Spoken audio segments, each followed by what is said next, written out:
Assalamualaikum warahmatullahi wabarakatuh. Good morning from Jakarta. I hope you're doing well again amidst all the challenges and changes during this pandemic. Excellencies, Chairman and Vice Chairman of the Audit Board of the Republic of Indonesia, Excellencies, Board Member 3, 5, and 7 of the Audit Board of the Republic of Indonesia, honorable guest speakers from the World Bank, International Budget Partnership, CPA Australia, UNRC, Australian National Audit Office, Indonesia's National Government Internal Auditor or BPKP, Universitas Indonesia, and Intosai PFAC. Distinguished participants, ladies and gentlemen, it is a great pleasure to welcome you to the international webinar on ensuring transparency and accountability in COVID-19 pandemic, a multi-stakeholder approach and perspective. This webinar is organized by the Audit Board of the Republic of Indonesia, or known as Badan Pemeriksa Keuangan Republik Indonesia, as part of a series of events for the 74th anniversary of the Audit Board of the Republic of Indonesia. In this opportunity, we would like to extend our deepest condolences over the unfortunate Sriwijaya airplane crash on Saturday. We send our thoughts and prayers to all the crews, pilots, passengers, and their families. Ladies and gentlemen, before we start the main event, I would like to thank you for joining us on Zoom application. Feel free to interact with today's speakers by typing your questions to Zoom chat box anytime during the presentation. Kindly state your name, where you are from, and whom the question is for. You can also ask directly during the Q&A session using the raise hand button. If you prefer to listen to today's discussion in Indonesian, you can activate the interpretation system feature. For this feature, an updated version of Zoom application is needed. Link is provided in the chat box. When using this interpretation feature, please make sure to mute original sound to avoid double audio. Ya, selamat pagi Bapak dan Ibu sekalian. Terima kasih sudah bergabung bersama kami melalui aplikasi Zoom. Apabila Anda ingin berinteraksi dengan para narasumber, silakan menuliskan pertanyaan Anda di kolom chat selama presentasi diberikan. Jangan lupa tuliskan nama, asal, pertanyaan, dan ditujukan kepada siapa. Atau Anda juga bisa menggunakan fitur raise hand untuk bertanya langsung pada sesi tanya-jawab. Kami informasikan pula, apabila Anda ingin mendengarkan diskusi ini dalam bahasa Indonesia, silakan mengaktifkan menu Interpretation di aplikasi Zoom Anda. Untuk penggunaan secara optimal, diperlukan aplikasi Zoom terbaru. Untuk itu, link pembaharuan akan disediakan pada kolom chat. Ketika menggunakan fitur ini, pastikan Anda mematikan suara asli atau mute original sound untuk menghindari double bahasa. Excellencies, ladies and gentlemen, to kick off today's event, I would like to invite His Excellency Chairman of the Audit Board of the Republic of Indonesia to deliver his keynote speech. His Excellency Dr. Agung Firman Sampurna, CSFA, CFRA, CGCAE, the screen is yours. Ya, ininya nggak kelihatan. Assalamualaikum warahmatullahi wabarakatuh. Peace be upon you and God mercy and blessings. Good morning and welcome to our international webinar. Allow me to facilitate you Merry Christmas for those who celebrate it and Happy New Year 2020. Honorable Vice Chairman of Audit Board of Republic of Indonesia or Badan Pemeriksa Keuangan Republik Indonesia or BPK, Dr. Agus Joko Pramono, Honorable Board Member of BPK, Dr. Aksanul Kofti, Honorable Member of BPK, Professor Dr. Bahrullah Akbar. The sound, no problem for the sound. Yeah. Okay. Honorable Board of BPK, Mr. Daniel Lumban Tuping, and me to greet the distinguished speakers.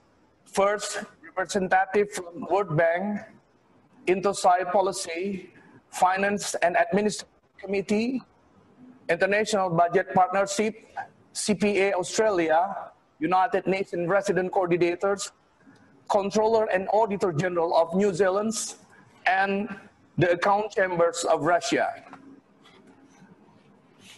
Please allow me to greet my seniors, the Head of Finance Supervisory Agency, the Indonesia Internal Auditors, Dr. Muhammad Yusuf Ateh, Honorable Rector of University of Indonesia, and all webinar participants, ladies and gentlemen. It is indeed immense joy and profound gratitude that today we can get together virtually in a good seat to share knowledge, experience, and wisdom on our common concern to ensure transparency, accountability, and inclusiveness in dealing with COVID-19 pandemic.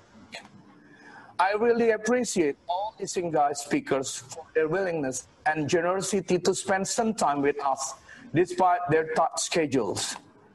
Let us all hope and pray for the speedy recovery of all patients and the safety of health workers. We hope the pandemic will soon be over, as we have already got the vaccine.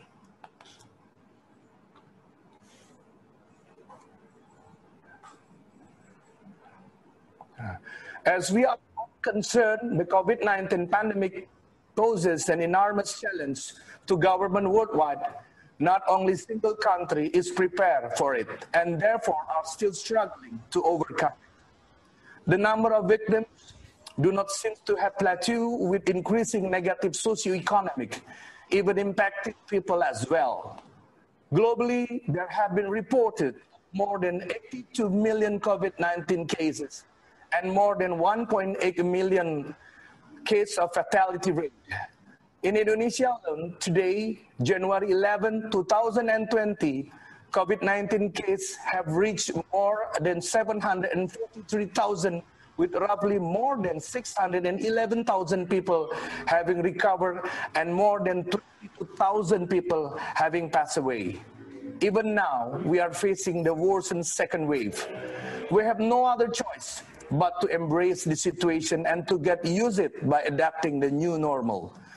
After experiencing 4 global disruptions, financial disruption in 2008, technology disruptions in 2019, political disruptions in 2016, and now health disruptions in 2020 due to the COVID-19 pandemics, there absolutely is an urgent need for global community to collaborate in managing the direct impact of the crisis to initiate what is then called the Great Reset. Apart from that, global and national commitment on sustainable development goals had been jeopardized. COVID-19 is making the achievement of the 2030 Sustainable Development Goals become even more difficult. Before the crisis, there had been an expectation for some countries to achieve the SDGs. Substantial international assistance is needed. Given the current global stresses, some SDGs are in danger of not being achieved, such as SDG 3, to ensure healthy lives and promote well-being for all at all age. SDG 1, to end extreme poverty in all forms. SDG 10, to reduce inequality. SDG 2, to end hunger, achieve food security and improve nutrition. And SDG 4, to ensure inclusive and equitable quality educations and promote lifelong learning opportunities for all.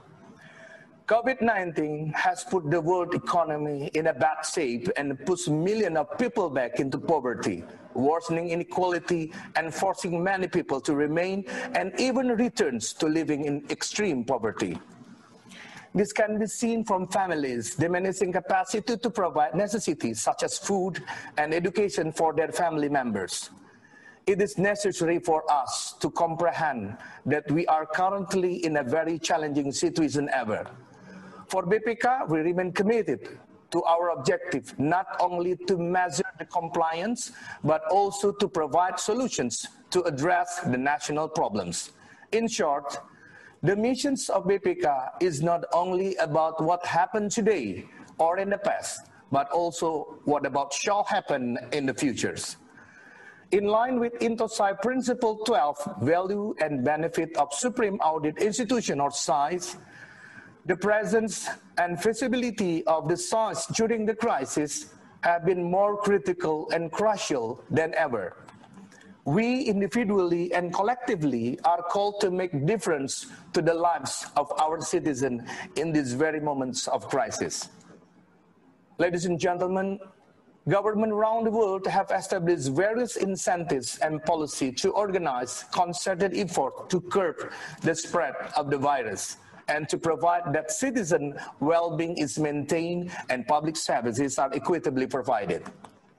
As more actions are taken to achieve these goals, more attention should be paid to ensure the strong governance.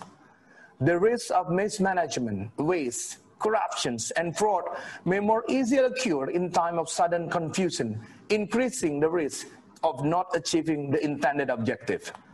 In fact, there is a current investigation taking place in Indonesia on sizable potential misallocations of COVID-19's relief funding, showing in part that the systems of oversight within Indonesia is functioning and clearly demonstrating without effective BPK audit will support this nationwide objective for good governance. Therefore, COVID-19 provides a necessary and timely opportunity for Supreme Audit institutions to increase and affirms their roles as a key governance institutions. Distinguished participants, transparency and accountability are two main principles of good governance that should not be compromised even during crisis. All stakeholders should be aware of and strive to promote those values, even while addressing other critical issues. BPK realizes these conditions and therefore is conducting a risk-based comprehensive audit. Risk-based audits are carried out because they are important and strategic instruments to mitigate high risks that may rise in an emergency situations. A comprehensive audit is carried out over all elements of state finance, or we call this audit universe, on Indonesian national and local government response to the COVID-19 pandemic. It also combined the objective of three audit types, namely financial, performance, and compliance audit. In the first half of 2020, while BPK was conducting mandatory annual financial audit work under pandemic situations, BPK also conducted a study on state financial policy and financial system stability in handling COVID-19 pandemic to provide insight to governments, parliaments, and other stakeholders. Strategic problems and challenges are identified along with various types of risks and their mitigations, such as strategic risks, operational risks, integrity and fraud risks, compliance risks, and financial risks. In the second half of 2020, BPK commenced its audit. Some of audit reports had already been issued and some others will come out this month. We expect to publish the National Audit Report early this year. In the audit, we aim to promote the value of inclusiveness in addition to transparency and accountability, stemming from our belief that no one can solve this problem alone. A multi-stakeholder approach which invites and allows contributions, coordinations, and cooperation from all stakeholders is the best path forward. It emphasized that the importance of supporting and generating cooperation across institutions, regions, and even nations. Stakeholders' view as an important element to our audit encourage government to also involve various stakeholders to address the pandemic and to distribute social and development program benefits to all intended beneficiaries, regardless of race, religions, gender, and political affiliations. It is these spirits of inclusiveness that motivate us to hold this webinar and I would like to inform you, this is the second international webinar on BPK's COVID-19 audit. The first one was held on October 1, 2020, when we were in the audit planning stage. That webinar was intended to get insight for InterSci and other sites that had completed their own COVID-19 impact audits. Risks, challenges, findings, and matters to be considered were gathered from many resource persons and had provided us with valuable information for our audit works. The fact that each site has its own audit design and strategy according to its mandates, government strategy, and severity of pandemic, so that there is no one design that fits all. We hope, as we seek to improve audit report quality, that sites can move to provide not only oversight and insight on the government's management of the state finance and policy implementations, but also foresight to provide government with alternatives to design better policy in the futures. It is hoped that sites will be able to provide a future overview by highlighting long-term implications of current government policies and identifying key trends and challenges faced by the nations and citizens before eventually emerge as problems or crises. Distinguished participants, webinar participants, in the midst of this alarming situation, the COVID-19 crisis continued to teach us and has brought us into the era of VUCA and digital economy. Nearly 3 decades ago, social scientists in the US Army War College coined the acronym VUCA in an attempt to describe the environment their students will face in the futures. VUCA, an abbreviation of volatility, uncertainty, complexity, and ambiguity, has become common terms used across geopolitical and business contexts nowadays to describe turbulence. Many ways of working and social interactions, especially in worlds of auditing, are changing and require rather various levels of adjustment. Communication, synergy, collaborations, agility, and innovations are the keywords in anticipating challenges and opportunities in this VUCA and digital era. Remote audit with the use of information technology, big data analytics, artificial intelligence, and so forth are becoming ubiquitous way of doing audit. As such, I believe that incorporating various views from multi-stakeholders and a lot of such help to address this COVID-19 VUCA landscape that we are in. As this event unfolds and we gain more and more detailed views at webinar events such as this, BPK is highlighting objective to strengthen insight and oversight in order to strengthen foresight to address this VUCA. Distinguished webinar participants, as a closing, this COVID-19 event demonstrates that either individually or collectively, our economies and society are deeply intertwined, and that in time of crisis, concerted actions and contribution as well as collaborations from various stakeholders are being beneficial and surely required. Embracing closer the cooperations, wider participation, and deeper collaboration should become our common language from now on. Above all, accountability should be embedded in all of our action so that we may arrive at our destination as a nation, as a community of people, and as individuals within that community. It is not accountability for you, for me, or for them, but it is accountability for all. We, coming from various and different backgrounds, are all responsible to build the resilience and cultures of accountability locally, nationally, and globally. This is for the first time ever, accountability brings us together hand in hand to deal with the COVID-19 pandemic. Once again, let me take this opportunity to thank all presenters for accepting our invitations, and willingness to share their experience and insight. We have invited informs the prominent group of Supreme Audit institutions, development partners, governments, academic,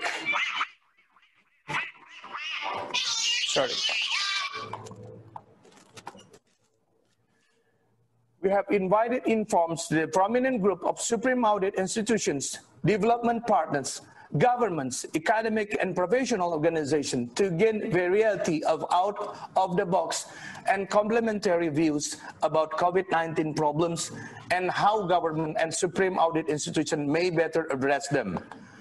I hope this seminar produces fruitful discussions, meets its objective and improves our understanding and capacity on audit of COVID-19 response. So now I hereby officially open this event, ensuring transparency and accountability in COVID-19 pandemic, a multi-stakeholder approach and perspective webinar. Thank you. God bless you upon you all. Assalamualaikum warahmatullahi wabarakatuh. Thank you, His Excellency, for your enlightening remarks. Excellencies, ladies and gentlemen, we will now commence session 1 of the international webinar on ensuring transparency and accountability in COVID-19 pandemic, a multi-stakeholder approach and perspective. To moderate this session, we have here with us virtually Dr. Bluser Wellington Raja Guguk. Good morning, Dr. Bluser. Thank you for being here. Dr. Bluser Wellington Raja Guguk is currently the Director General of Legal Affairs of the Audit Board of the Republic of Indonesia.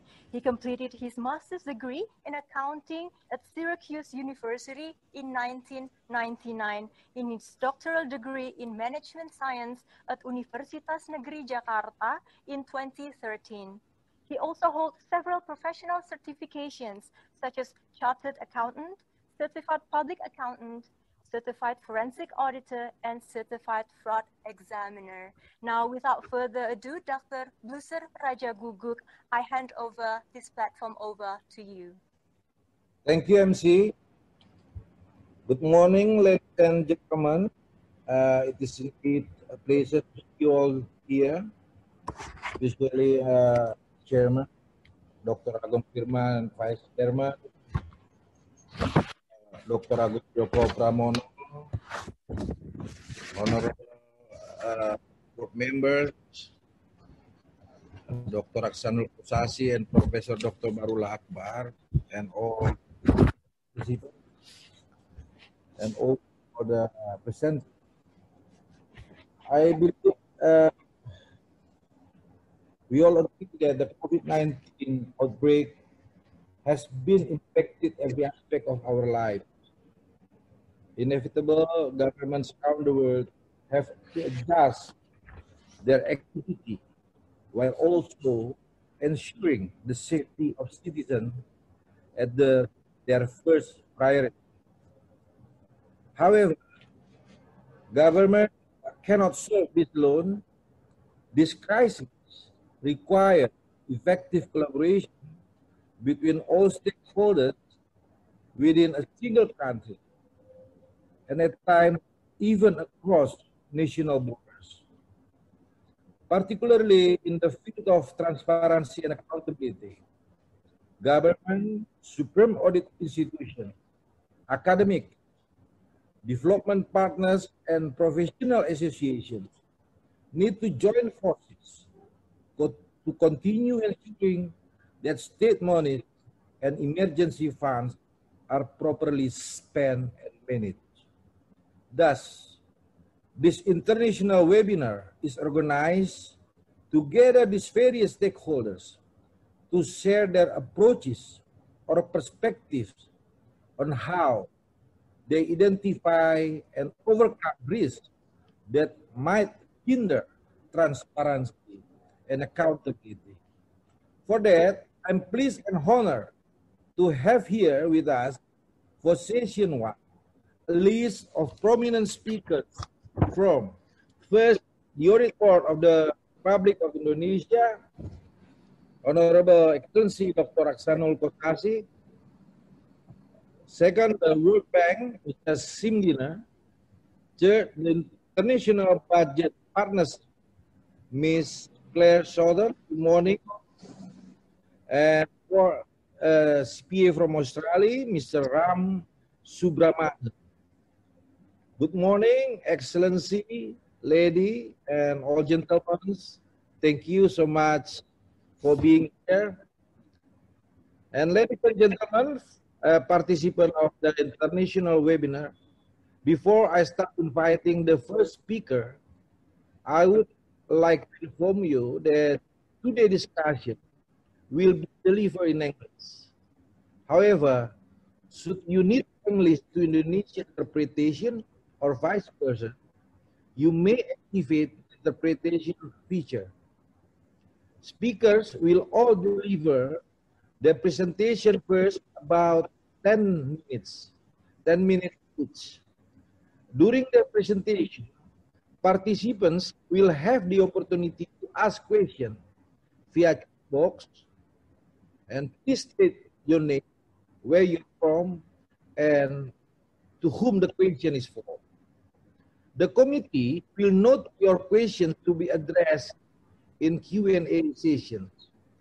Questions may also be raised directly during the Q&A by clicking the raise hand button. Now, I would like to invite the first speaker, His Excellency Dr. Aksanul Kossasi. And Dr. Aksanul Kossasi is board member of the Audit Board of the Republic of Indonesia. He leads the Audit 3. The Audit 3, we have seven segment in BPK. He leads the Audit 3, responsible for overseeing audits in the House of Representatives, the Supreme Court, Ministry of Social Affairs, Ministry of Communication and Information Technology, and many other entities. After graduating master degree in economic science from Jose Rizal University of Philippines and another master degree in economy and business from Pancasila University of Indonesia, he also got his doctoral degree in business administration from Pajajaran University in 2018. Currently, he is the board member as coordinator of audit on COVID-19 handling held by BPK. With further ado, His Excellency, the screen is yours. Thank you, Mr. Bruiser, as moderator. Good explanation about me. Thank you, Mr. Bruiser. Thank you, sir. Please. Bismillahirrahmanirrahim. Assalamualaikum warahmatullahi wabarakatuh. Chairman of the Audit Board of the Republic of Indonesia, Mr. Agung Firman Sampurna, and all of the members of Audit Board of Indonesia, and all respective speakers, distinguished ladies and gentlemen, good morning, selamat pagi, Happy New Year. We wish you all in good health. It is an honor for me to join this international webinar, which is a forum of exchange knowledge and experience and how various stakeholders are managing response to COVID-19 and its impact. In this opportunity, I would like to share BPK's experience in auditing the government's COVID-19 handling. My presentation will cover four main issues. After this introduction, I will detail the Indonesian government response to COVID-19 and then discuss BPK's audit on the government's responses. I will conclude by pointing to the simultaneous growth of audit technique to guide measurement of risk as they unfold. The COVID-19 pandemic has brought about the challenges for every country, the likes of which no one of us have ever seen. As of end 2020, report of confirmed cases COVID-19 in Indonesia exceeded 700,000 cases and had claimed more than 22,000 lives, with report of cases and that increasing day by day. All activities across the country have been carried out with strict health protocol that limit physical and social interaction since March 2020. Ladies and gentlemen, the COVID-19 pandemic is not only a health problem, but has escalated into a social and economic problem also. The Great Lockdown, meant to contain the spread of the virus and save lives, has triggered the worst economic performance since the Great Depression of 1929. Now I will tell you about timeline of and list of Indonesian government response on COVID-19. In Indonesia, various types of funding and delivery mechanism have been used by the government to address the immediate health and economic needs arising from the response to the pandemic. The formation of the COVID-19 National Task Force in March 2020 and the National COVID-19 Economic Recovery Committee in June 2020 is a leadership demonstration by the government to help direct the national response. The Indonesian government allocated fund 1.3 trillion rupiah, or 98 billion US dollar, or it is nearly 10% of our annual GDP for handling the COVID-19 crisis and National Economic Recovery Program in 2020. This included health programs, social safety nets, such as income support payment and grants, support for small and medium enterprises, regional incentive fund, and financial sector policies. Rapid policy designs and implementation from the Indonesian government present new and increased risk to sound public administrations. This risk involves the proper of the public resource in terms of regulatory compliance, meeting strategic objective, operational effectiveness, opening a space for fraud, and financial management issues. BPK is committed to provide oversight to government, not merely insight and oversight, to promote transparency and accountability of government spending on COVID-19 impact mitigations. Next slide. I will inform you about BPK audit and the government responses. Excellencies, ladies and gentlemen, I would like to move forward and detail the shifting of audit methodology before and after the pandemic. The COVID-19 pandemic has led to measures such as social distancing, which have changed the way that auditors perform their work. In short, the pandemic has significantly challenged the delivery of audit engagement and has necessitated virtual audits. These challenges have not stopped our auditors from delivering an audit quality in adherence to professional standards. Restricted physical access to clients has required the auditor to design and perform alternative audit procedure in order to gather sufficient and appropriate audit evidence. This in turn requires remote access and greater reliance on technology. In line with the objective of BPK's annual framework and 2020 until 2024 strategic plan, BPK is conducting audit of the government's handling of COVID-19 in order to promote accountability and transparency in public administrations.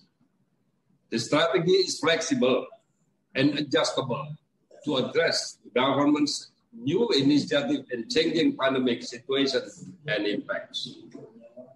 To support such as audit scope, BPK established an inter-unit collaboration from all working units in BPK. This initiative shows the priority that BPK is giving to ensure accountability and transparency of public expenditures by the government during the pandemic. Distinguished ladies and gentlemen, as we know, audit have 3 stages: planning, executing, and also reporting. The audit I mentioned above began its planning phase in audit 2020, with field more performed from September until October 2020. And the audit reporting expected finish in January 2021. We hope that finish in January 2021. In performing the audit of the COVID-19 handling, we apply a comprehensive audit as we combine the 3 types of audit, namely is financial audit, performance audit, and special purposes audit. We call this audit is risk-based comprehensive in audit as the scope of the audit in large, that is, with a very wide audit universe. And the audit teams comprise a large number of auditors for all units across BPK. There are 238 auditees that will get our service to audit special purpose and performance. But it will be 241 audit report has to be done because there are 2 or 3 auditees had got 2 audit of 5. There is a financial audit and special purpose audit. Our audit scope consists of state financial and regional financial policy from 1st of March and until 15th of November 2020. Ladies and gentlemen, to support this audit, the use of big data is inevitable due to the size of the audit team, the speed of data changes, and data variations. The objective of the use of big data is not only to enhance the effectiveness of audit process, but also to support the digital transformation of BPK into the future. This means that our skill must change along with the changing risk landscape. Ladies and gentlemen, the general summary of report is the importance of data, validity, and clarity of recipients, criteria, and target for assistance program. The importance of coordination between ministers related to data exchange as alignment to objective and activities of programs. Transparency and accountability is alignment with regulation. This is very important also. Strong internal control in carrying out online government's activities. In concluding this presentation, I would like to emphasize the importance of collaboration from all elements of a nation identity, assess and mitigate to unfolding risks of the crisis. COVID-19 is continuing to send shockwaves around the globe and has never been seen before. As the Indonesian government must remain vigilant to react to unfolding events, BPK committed to ensuring transparency and accountability of government activities to help direct solution to emerging problems as they occur. In Indonesia, with BPK, government, and relevant stakeholders collaborating and working together, there is increased effectiveness in managing this pandemic crisis for the benefit of the people of Indonesia and all the partners of Indonesia. Thank you very much. Wassalamualaikum warahmatullahi wabarakatuh.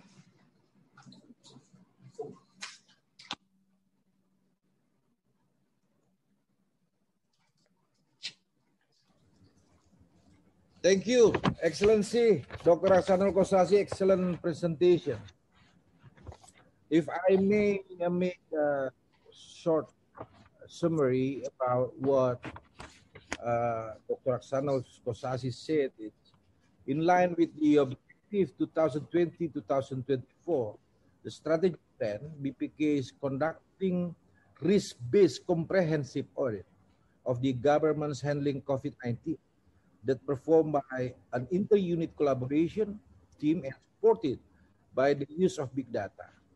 BPK is committed to provide foresight to government, not merely insight and oversight, to promote transparency and accountability of government spending on COVID-19 impact mitigation, and also to recommend direct solution to emerging problems as they occur. Based on Indonesia case, collaboration from all elements of a nation such as BPK, government, and relevant stakeholders is very important to increase effectiveness in managing this pandemic crisis for the benefit of the people of Indonesia and all the partners of Indonesia, in order not to deal with the health crisis, but also to recover the economy. Thank you, Mr. Dr. Aksanul Kosasi. Now, I would like to invite the second speaker. We have from the World Bank, Mr. Semdina. Correct me if I'm wrong to say your name. Mr. Semdina joining us live from Washington, D.C. Mr. Semdina is a lead governance specialist and chair of Financial Management Information System Community Practice at the World Bank. He a lead government specialist in the governance global practice of the World Bank. He made significant original contribution to the modernization of public financial management information system and e-government program in more than 40 countries over the past 2 decades. He's also the coordinator of the Financial Management Information System. This is a community practice created in 2010. He has extensive systems design and application development experience gained in the private and public sector projects. Sam received his BSMA from METU Ankara, Turkey in 1982, Master of Science from Cranfield Institute of Technology, Bedford, United Kingdom in 1985, and PhD from Vrije Universiteit Brussels, Belgium in 1992. He is the lead author of the 2 World Bank studies. First about the FMES, Financial Management Information System, 25 years of World Bank experience on what works and what doesn't in April 2011. And also the Financial Management Information System and open budget data. It said do government report on where the money goes in September 2013. Good morning, Mr. Zek. Or should I say good evening, US Eastern time. Mr. Dina, please, the screen is yours. Thank you so much. Good morning, good afternoon, good evening, distinguished participants. It's a pleasure, great pleasure to join you. Let me share my screen to initiate the presentation as fast as possible. I hope you can see it.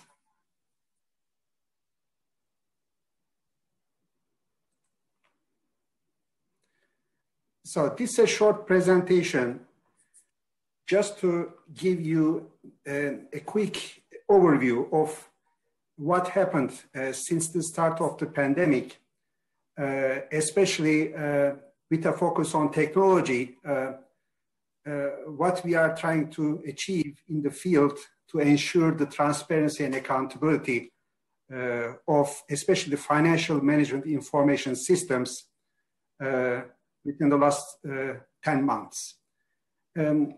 After the outbreak, the World Bank Group prepared a number of guidance notes, and these are publicly available in the website I mentioned in this slide, at the bottom of the slide.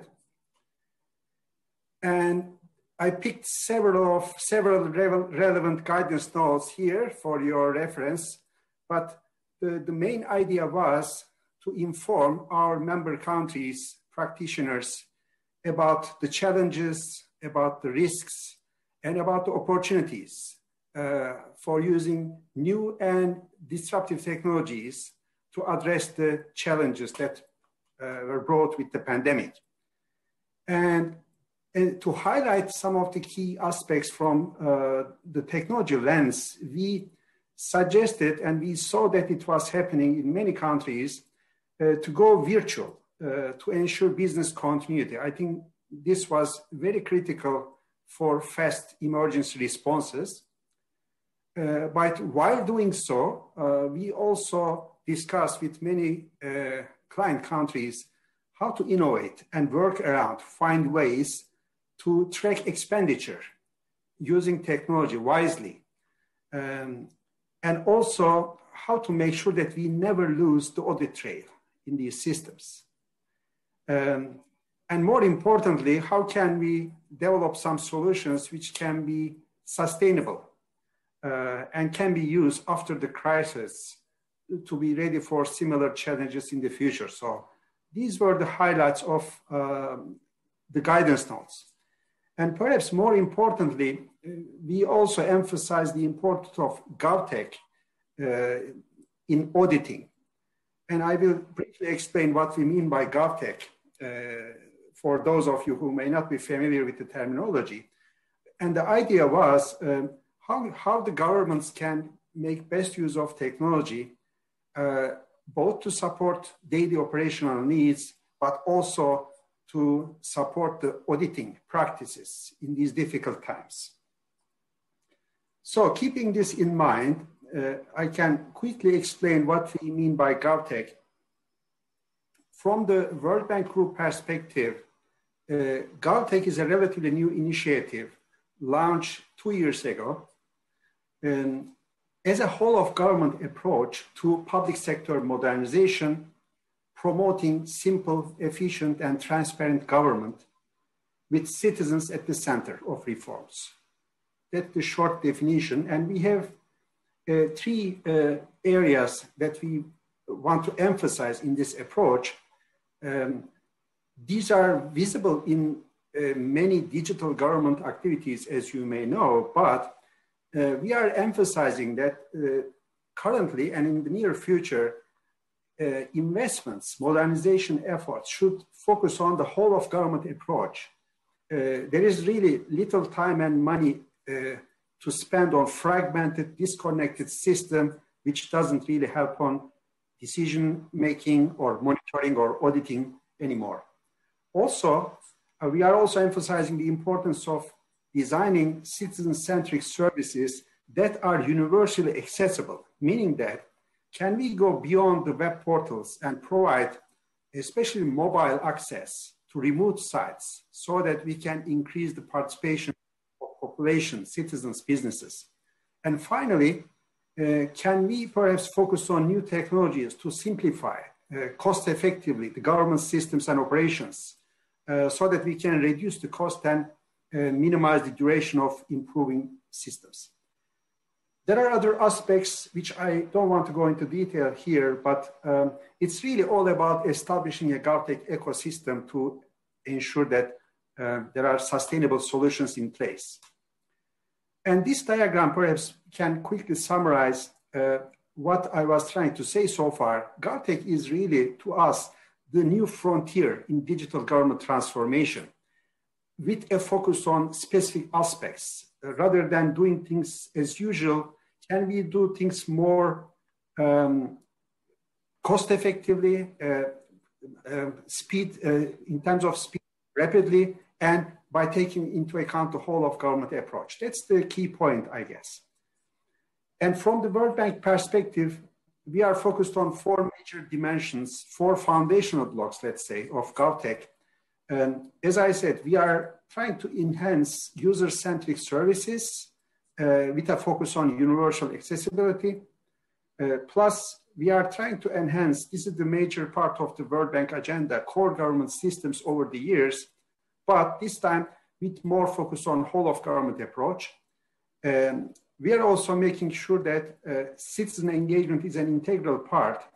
And this is not a one-way interaction with citizens, but it's a two-way interaction through multifunctional citizen participation platforms, so that from one portal, citizens can interact in more than one way through petitions, looking at different feedback options, submitting their complaints, and doing all other things. And finally, while doing all of these, we are also trying to pay more attention to improving digital skills and innovation in public sector, improving the enabling and safeguarding institutions like the audit institutions, how they can make best use of technology to really complement all these investments, and also focusing on other important aspects to create a reliable GovTech ecosystem. This may be a typical picture of integrated digital solutions that many countries are perhaps dreaming to reach nowadays. We have seen some good practices in more than 30 countries very close to this picture, meaning that government services accessible through shared platforms and the government systems and underlying infrastructure are sharing as a part of whole of government approach, a large number of resources. And with this kind of ecosystem, we realize that countries having platforms, digital government platforms close to this template achieved a lot in the COVID-19 crisis. They found very fast, very quick solutions for remote access and responded to different needs through services. And they are passing through this crisis in a, let's say, less painful way. So we are hoping that other countries will also try to converge to this kind of compact platforms in the near future. In terms of the benefits of GovTech solutions during the COVID-19 crisis, we realized that the investments or the emergency responses focused on several major categories. First, obviously, all countries wanted to ensure the business continuity by transitioning to virtual systems. Some already had cloud-based solutions. Some decided to move to a cloud-based operation to provide access. They changed a lot on distributed work and telecommuting arrangements to provide secure access to government officials. Many countries introduced flexible work and lunch rotation even, and they established call centers for government officials and citizens and chatbots in some cases to support the operations. We also saw that in many countries, Ministry of Finance organizations especially, they created core emergency support centers to provide access to IFMIS transactions, to make emergency payments, to monitor the bank accounts, etc. And those kind of emergency support teams were connected to different systems to support decision making and collect data to monitor the spending patterns and the urgent needs. Also, we saw some innovative solutions. One of them I will share after this slide to address immediate needs for emergency payments especially.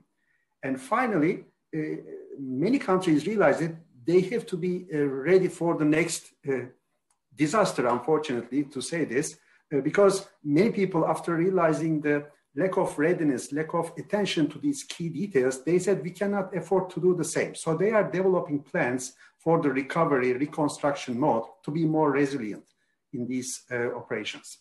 I would like to very quickly share an example from one of the member countries, North Macedonia. When they approached the World Bank in March with a request to channel some of the existing project funds for emergency needs, we used an instrument called Contingent Emergency Response Component. So one of the large projects, there was a local roads connectivity project. They decided to allocate a large part of this funding for emergency needs. So we looked at their country systems. In about 2 months, the government systems, tax portal, payment system, FMIS, central bank were quickly reviewed, and they developed an action plan to create a portal for online applications and complaints. This was developed by themselves within a month. It was tested. And not only that, they also established a COVID-19 transparency portal very rapidly. So they start accepting applications within 2 months, and it was processed very fast. And they decided to pay for 11,000 or so companies, exceeding 70,000 employees every month, a certain amount using this platform. And not only that, they changed the back office systems, as I have seen, or as you have seen on the left, to link existing systems and do much better in terms of connectivity, data flow, so that they can publish data. So every month, they start publishing individual payments to each company, and then these can be traced. And they also respond to the complaints. So it became a very nice, compact solution, providing feedback on what is happening from start of applications to complaints to the eventual payments to individuals and the companies. So this was a very interesting case and successfully running since May. And they actually created a solution, sustainable solution, which can be reused in the future. That was also very important. The last example is from Korea. We also organized an event with the Korean Ministry of Economy and Finance to share their experiences with other countries, especially with the Africa region, to explain how they converted even a very complex system like D-Brain into remotely accessible, secure system for many government officials in a very short time. And they are also using this platform very similarly to capture all the transactions almost real time and then report back through their open data portal about who is getting what kind of payments for which purpose. So very transparent, very solid platform. So this is the last part of my slide. And to finish, you may wish to visit later on the GovTech portal and other resources available to learn more about this initiative. Thank you very much for your attention and for your invitation.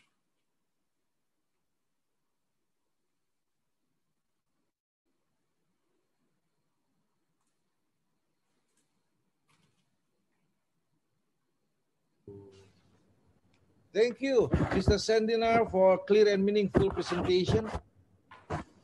If we all may know, what time is it now in your country? It is 9 p.m. We have just 12 hours. Wow, it's extraordinary. A night day there. So, thank you, sir. It's very meaningful. If I may summarize 2-3 points of yours, thing is, now we know the government tech, GovTech, is a whole government approach to public sector modernization and promote simple, efficient, and transparent government with the citizen at the center of reform. GovTech gave the role for the government, the procedures, the system which are getting more accessible, more simple, more efficient, and more transparent. GovTech solutions play a central role for resilient and agile financial management information system operations on ensuring business continuity by transition to virtual systems. Emergency arrangement for core professional financial model or function, innovative solution for rapid response by COVID-19 financial transparency portal, and managing post-pandemic environment. I think that's the 2-3 points. Thank you again, sir. Now we move to the third speaker, which is Miss Claire Southern. from International Budget Partnership. Let me read the CV of Ms. Claire Sorten. Ms. Claire Sorten is a senior program officer for international advocacy at IBP, International Budget Partnership. She has been working with supreme audit institutions, government, civil society, and many entities for the last 15 years. She manages the Audit Accountability Initiative, bringing together science and civil society to strengthen government responsiveness and audit impact. She is an advisory board member of the Open Contracting Partnership and steering group member, the Open Government Partnership and the Global Initiative for Fiscal Transparency. Prior to joining non-governmental organization, Claire worked with the United Nations and the Ministry of National Defense in Canada. Claire has published research on social accountability in situations of conflict and fragility, drive chain accountability in the Democratic Republic of Congo, and ICT, Information Communication Technology for Open Contracting. Good morning from Jakarta, Ms. Doctor. Thank you for joining us live from Canada. Please, the time is yours. Great, thank you so much. And it's a pleasure to be here with all of you. Thank you so much to the organizers and hello to all the distinguished participants. It's a pleasure to speak on this important topic, which goes to the heart of our work at the International Budget Partnership. Comes at a critical time, of course. As we know, so many lives have been upended this year by the overwhelming health and economic impacts of COVID-19. And of course, the good news, as we've heard already, is that governments have stepped up and made major spending commitments to shore up their battered economies and to provide direct relief to their populations. In fact, the IMF estimates that countries have already announced nearly $12 trillion in emergency spending measures. Welcome news. However, the measures announced by many governments often followed expedited processes that did not receive the same level of scrutiny that annual national budgets do. As a result, a key challenge that countries are now confronting is to ensure that emergency funds actually contribute to recovery and reach intended beneficiaries. This is a serious concern as cases of misuse and mismanagement of COVID funds have been reported on every continent. Strong oversight of the public budget is a priority, even in non-emergency times, and supreme audit institutions have a lead role in providing such oversight. But it is increasingly clear that for their work to deliver impact, the support and collaboration of, as we call it, an ecosystem of interconnected actors, conditions, and processes is needed. Such an ecosystem should include at least 6 integral components, and it's illustrated in the figure in the slides that you'll see. And first, it's an institutional framework or mandate is needed to ensure public auditors are truly independent and the resources to do their job. Secondly, auditors must produce high quality audit reports that cover essential programs and are accessible to the public. Also, thirdly, effective legislative oversight, of course, is required to respond to audit reports in a timely manner. Fourth, executives must address audit findings. That executive response is critical to act on audit recommendations. Fifth, there must be independent follow-up, usually by the audit office or the legislator, to assess whether recommendations were effectively implemented. And sixth, the public, including civil society organizations, media, and citizens, must have the opportunity to engage, influence, and bolster the entire audit and oversight process. Our new report with the Insight Development Initiative uses data from IBP's Open Budget Survey, which is an assessment of central government budget documents, public transparency, public participation, and the oversight process from the Open Budget Survey to assess the strength and adequacy of these 6 components of oversight ecosystems. And this was across 117 countries. The survey data is converted into scores from 0 to 100 that enable comparisons across countries and on each of the 6 components of the oversight ecosystem. Although the data, they were compiled before the onset of COVID-19, our report, which was released towards the end of 2020, details the state of oversight systems and practices in place as countries began confronting the crisis. So there are three findings that I wanted to highlight today. First, as highlighted in the figure that you see before you, most countries in all regions of the world, as defined by the INTISAI Organization of Supreme Audit Institutions, do suffer from weak or inadequate oversight systems. We found that the average score of 117 countries surveyed is only 37 out of 100. And this is well below the threshold score of more than 60 that we use as a benchmark for assessing oversight systems as adequate. So generally, regions with more advanced economies do tend to receive higher scores than others, but there's no region as a group that is performing at the level of internationally accepted norms for audit and oversight. And we have found that the weaknesses are most prevalent among countries in the Arab and Francophone Africa regions.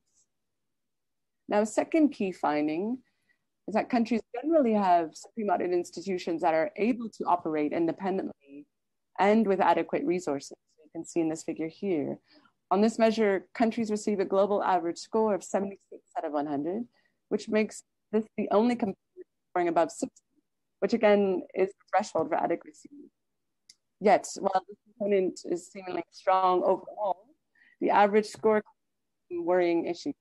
So for example, we see that recent experience has shown that despite seemingly robust legal provisions, de facto independence may still be curtailed as powerful actors find ways to threaten and undermine the independence of supreme audit institutions. So for example, in several countries including most recently and notably in Ghana, the fixed terms granted to SAI's heads to enable them to discharge their duties have been undermined by regulations, for example, on retirement age. Thus, some SAI heads who had been appointed to a term allowing them to continue beyond the retirement age have been abruptly dismissed at short notice, contrary to constitutional provisions for removal. And the timing of dismissal often seems opportunistic in relation to critical audit reports. And this third main finding in our report highlights the two weakest components of the oversight ecosystem. So again, you can see here. And here the global average score received by 117 countries on indicators assessing opportunities for public engagement in audit and oversight processes is fortunately a dismal 16 out of 100. And so again, the implication is that many SAIs and legislative oversight committees are closing the door to public scrutiny of executed budgets and audit reports. And we find that this is self-defeating as civil society organizations, the media, and the broader public can be critical for bolstering oversight at a time when powerful executives are running roughshod over institutions that are meant to protect their actions. It is therefore unsurprising that our report also finds the second weakest component of oversight is executive response to oversight and to audit findings, which receives a global average score of 13 out of 100. And this unfortunate performance of countries on the executive's response to audit findings applies to low, middle, and high income countries. So what can we do? Now, more than ever, countries need to invest in oversight institutions and build rather than undermine their capacity. And we hope that our report will serve as a wake-up call to all stakeholders. Immediate steps are needed to preserve the independence of SAIs, enhance public engagement in audit and oversight processes, and improve the review and follow-up of audit reports. So we encourage SAIs to make every effort to publish their audit findings where possible, and to create meaningful and inclusive mechanisms for civic engagement. This could be achieved by working with society groups, improve audit targeting, expand coverage and capacity. Legislators should review and follow up on audit reports and hold public hearings with the SAIs and the public.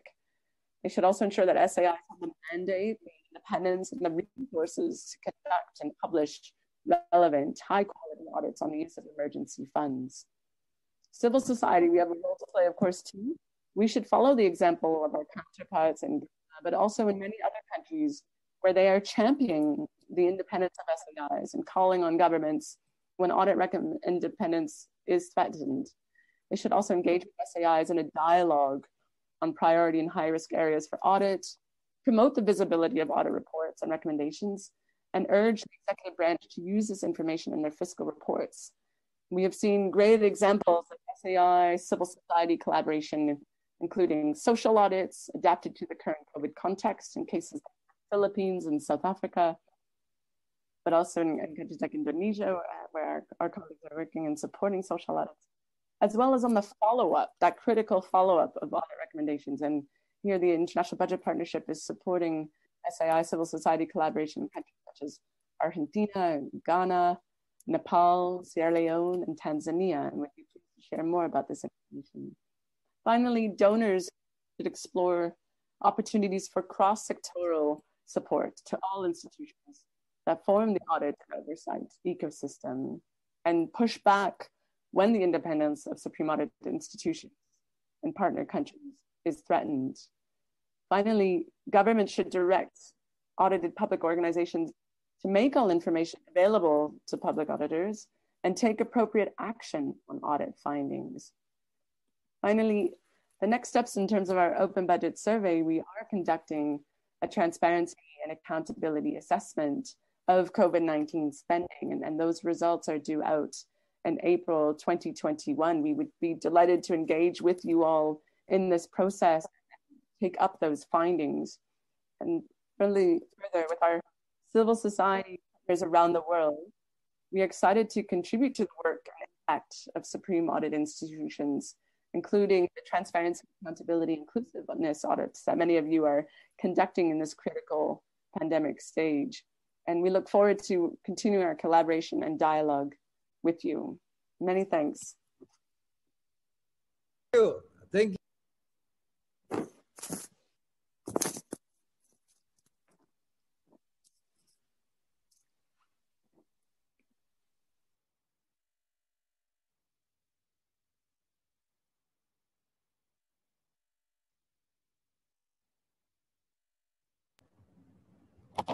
No, sorry, it's unmute.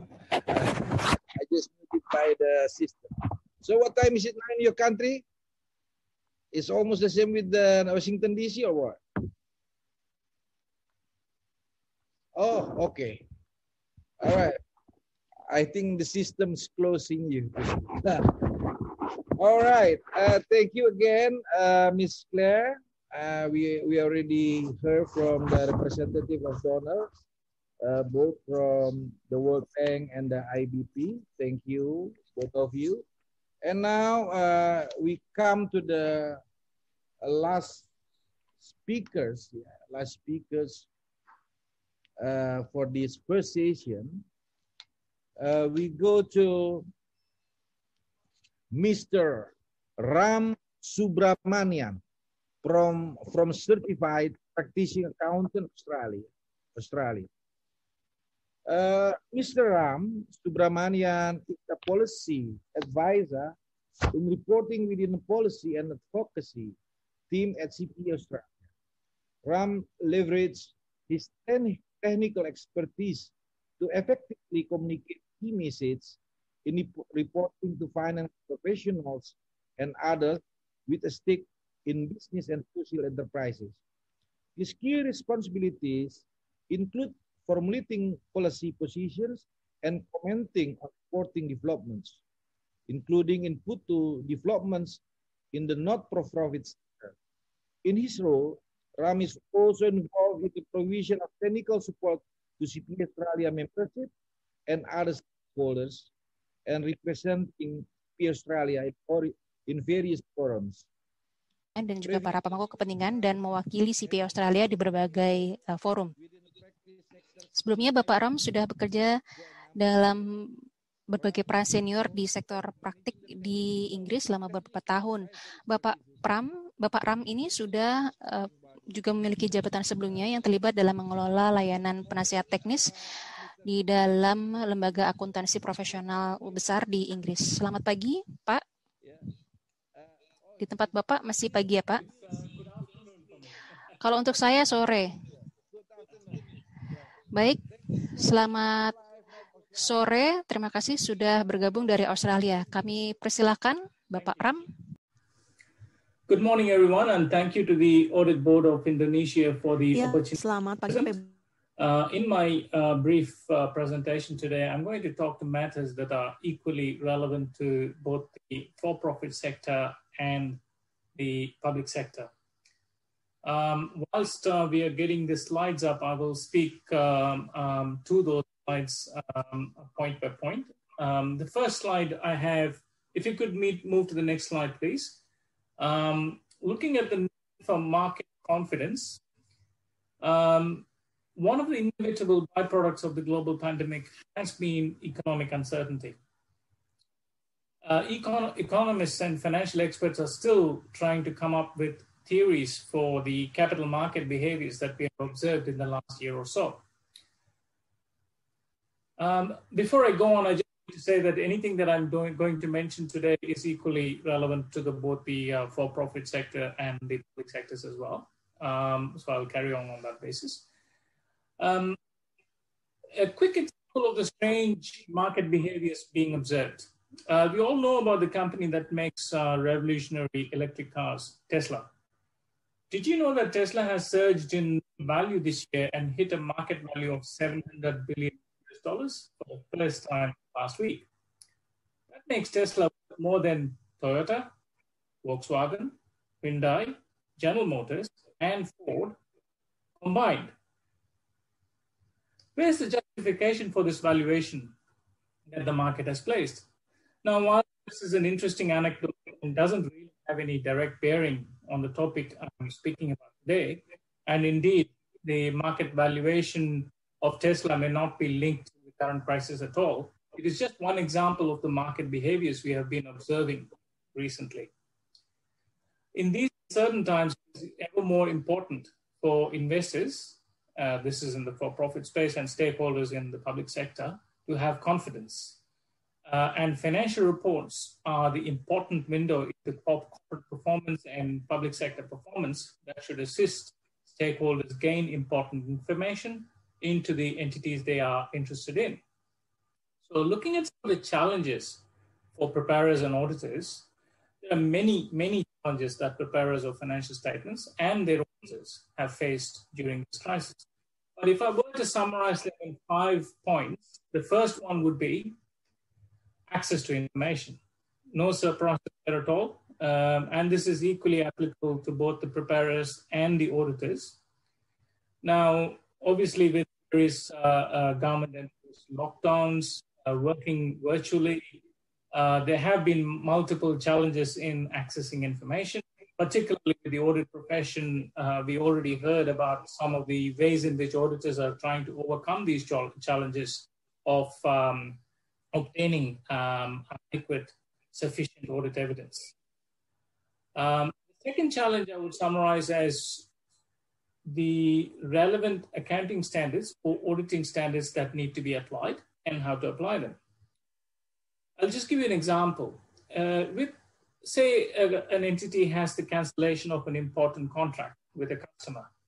And let's say that that cancellation occurs post-year-end, but before the financials are signed off.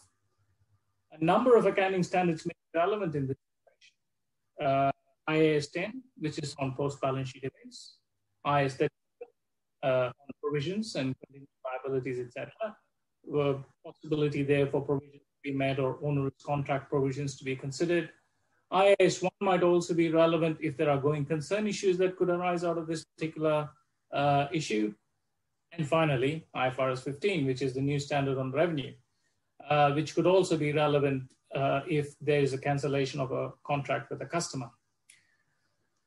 The third challenge is forward estimates. Much of what we report in our financials today are based on quite a few forward-based estimates. So you're looking at discount rates for fair value calculations for impairment. You're looking at estimates of future cash flows. So all these are forward-looking estimates which become much, much harder in the current uncertain climate that we are faced with. The fourth challenge is communication between parties involved in the financial reporting supply chain. So this is starting from the preparer end, all the way through to the auditors and all the way through to the regulators and other users of the financial reports. Everyone needs to be on the same page here, and that can be a challenge in the current climate. The final challenge I would highlight is compliance versus survival.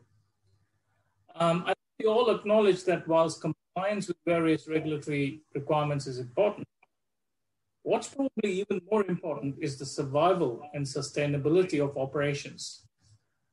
And I think governments and regulators have acknowledged this challenge in various concessions that they have provided businesses and other entities last year. The next item I want to talk about is the role for regulators and standard setters. So regulators and standard setters have played a big part and will continue to play a big part in ensuring the effects of the pandemic are appropriately addressed whilst maintaining the integrity of the financial reporting ecosystem. Standard setters have been involved in making changes to accounting standards where required. So for example, last year, the IASB made changes to the standard on leases, IFRS 16, to address any rent concessions that lessees would receive, and provided some exemptions around the accounting for such rent concessions. Other changes have been made in various jurisdictions. For example, in New Zealand, there were changes made to the going concern requirements, and plenty of guidance has also been prepared and provided by the standard setters. Providing regulatory relief where required has also been an important part of crisis. Delayed lodgement dates, no action positions on holding certain statutory requirements such as AGMs or circulating financial reports, etc., have been taken on board. Relaxing some of the rules around responsibilities also have happened, whilst ensuring market integrity is not compromised. CP Australia itself has also developed tools, resources, and guides to assist with the various challenges arising, including financial reporting and auditing challenges. And these are available through our dedicated COVID-19 page, which can be accessed through our homepage. Investing in IT infrastructure and digital transformation. Now, if there is one thing that has proved a blessing during this pandemic, it has been our ability to harness technology in order to fulfill our responsibilities. Personally, I attended more international events, meetings, and webinars last year in 2020 than I have in any previous years, and I'm sure many of my colleagues on this webinar would have had similar experiences. Many governments have acknowledged the importance of technology in the current environment, where physical movement is severely restricted, and are investing heavily into this space. Governments will also need to prepare economies for safe and successful reopening, design policies to create jobs and boost economic activity, and facilitate the transformation to more resilient, inclusive, and greener economies. Spending on digital infrastructure will be essential to support social distancing and to narrow the digital gap that exacerbates the disparities in access to information, education, and work opportunities as well. Turning to the last point on this slide, transparency around government interventions. According to the IMF's fiscal monitor from October 2020, the overall size of the fiscal action by governments globally is $11.7 trillion as of September last year, or that's about 12% of global GDP. Half of the fiscal actions consisted of additional spending or foregone revenue, including temporary tax cuts. The other half consisted of liquidity support, including loans, guarantees, and capital injections by the public sector. The significant fiscal interventions provided by many governments has meant that high-quality financial reporting is needed, as it provides better information for decision-making, improves transparency on how public resources are used, and allows citizens to hold decision-makers to account, and better position governments to address the balance sheet impact of the pandemic. Public sector auditors may also have a large part to play through undertaking performance audits of specific projects or initiatives to assess whether the intended outcomes have been achieved. If you could move to slide 2, please. Professional judgment. Now, as a professional accounting body with thousands going through our program every year, we are seeing a paradigm shift in the evolution of the accounting profession. We're seeing unprecedented technological change that has triggered an explosion in the availability of information and knowledge. The rate of change has increased further as a result of the ongoing pandemic, as the profession has relied heavily on technology in carrying out duties and responsibilities.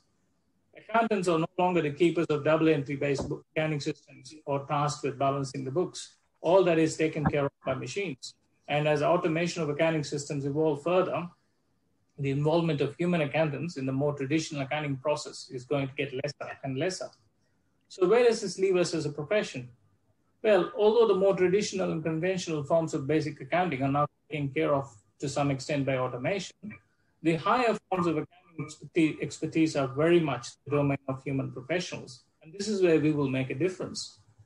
And what are these higher forms of expertise? Well, that would be the evaluation, analysis, and interpretation of the information that is number crunched by machines and applying a higher level knowledge and expertise to provide advice. This is where professional judgment plays a huge part in our arsenal of accounting skills. On this slide, I've highlighted some of the areas where professional judgment play a huge part, where to some extent we have to think outside the box and provide solutions, advice, and information that remains reliable, relevant, and timely. Now, one of the things that drives professional judgment is principles-based reporting. Whether it be the IFRS framework applied by corporates or IPSAS framework applied by public sector entities, these frameworks are built on principles-based rather than rules-based standards. In order to apply the requirements of these standards, a significant amount of professional judgment is required. Whether it be the fair value requirements under IFRS 13, the impairment requirements under IAS 36, or the requirements in the new accounting standards for revenue leasing, 15 and 16, a high level of professional judgment will need to be exercised in applying these requirements.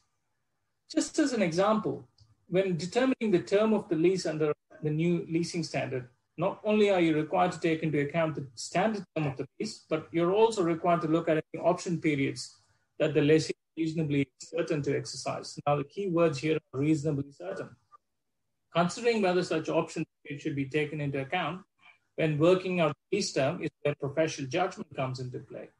Given the current conditions, what are the chances that the lessee will exercise its option to extend the lease beyond the term? That's just one example of the need to exercise professional judgment. There are many such examples scattered throughout the accounting standards. Second point here is on transparency and accountability. And I've already heard quite a bit about this from the previous speakers, so I will not go into it in much detail, but I will tell the last one, the third point there, which is on disclosure. Now, on this point, one way which we can overcome the challenges around measurement, estimation, and valuation is by relying on disclosures. Where there is some degree of uncertainty with the numbers presented in the primary financial statements, it would be most appropriate to complement this with adequate disclosures that tell readers what the uncertainties are and any other accompanying information that makes the numbers more meaningful. Such disclosures are likely to include the sources of estimation uncertainty and key assumptions made and sensitivity analysis where appropriate. Lastly, we've already heard about Mr. Ram. Around increased risk of fraud or negligence.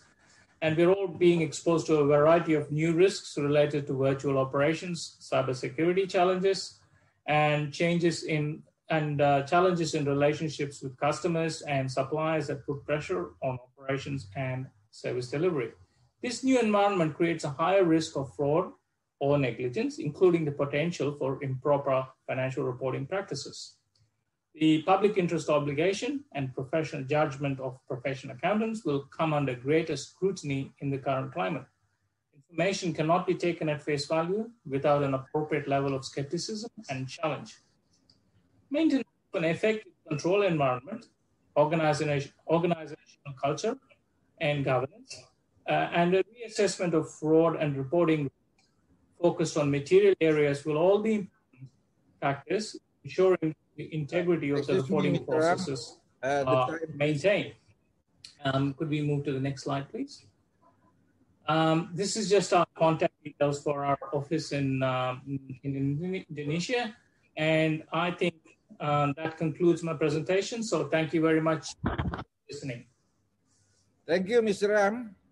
Thank you, Mr. Ram. I think for the last two speakers, I would like to refresh what Ms. Scotton said, Ms. Claire said, that based on surveys, international budget partnership asks all stakeholders to strengthen oversight system by maximizing their roles. The IBP suggests all sides to publish quality reports and engage civic actors proactively. To support SIs, legislatures need to do follow-up on audits and protect SI independence, and executive must heed and take appropriate action on audit findings. Furthermore, the CEOs can help strengthen the systems by promoting feasibility audit reports and recommendations. And the last, donors, also the World Bank and the IBP, of course, can provide cross-sectoral support to institutions. I think that's short summary from Ms. Claire. Thank you. And what we said, we can hear in the last speaker before the Q&A sessions. There are 5 points that Mr. Ram said that require to be addressed in exercising professional judgment during the pandemic of COVID-19 these days.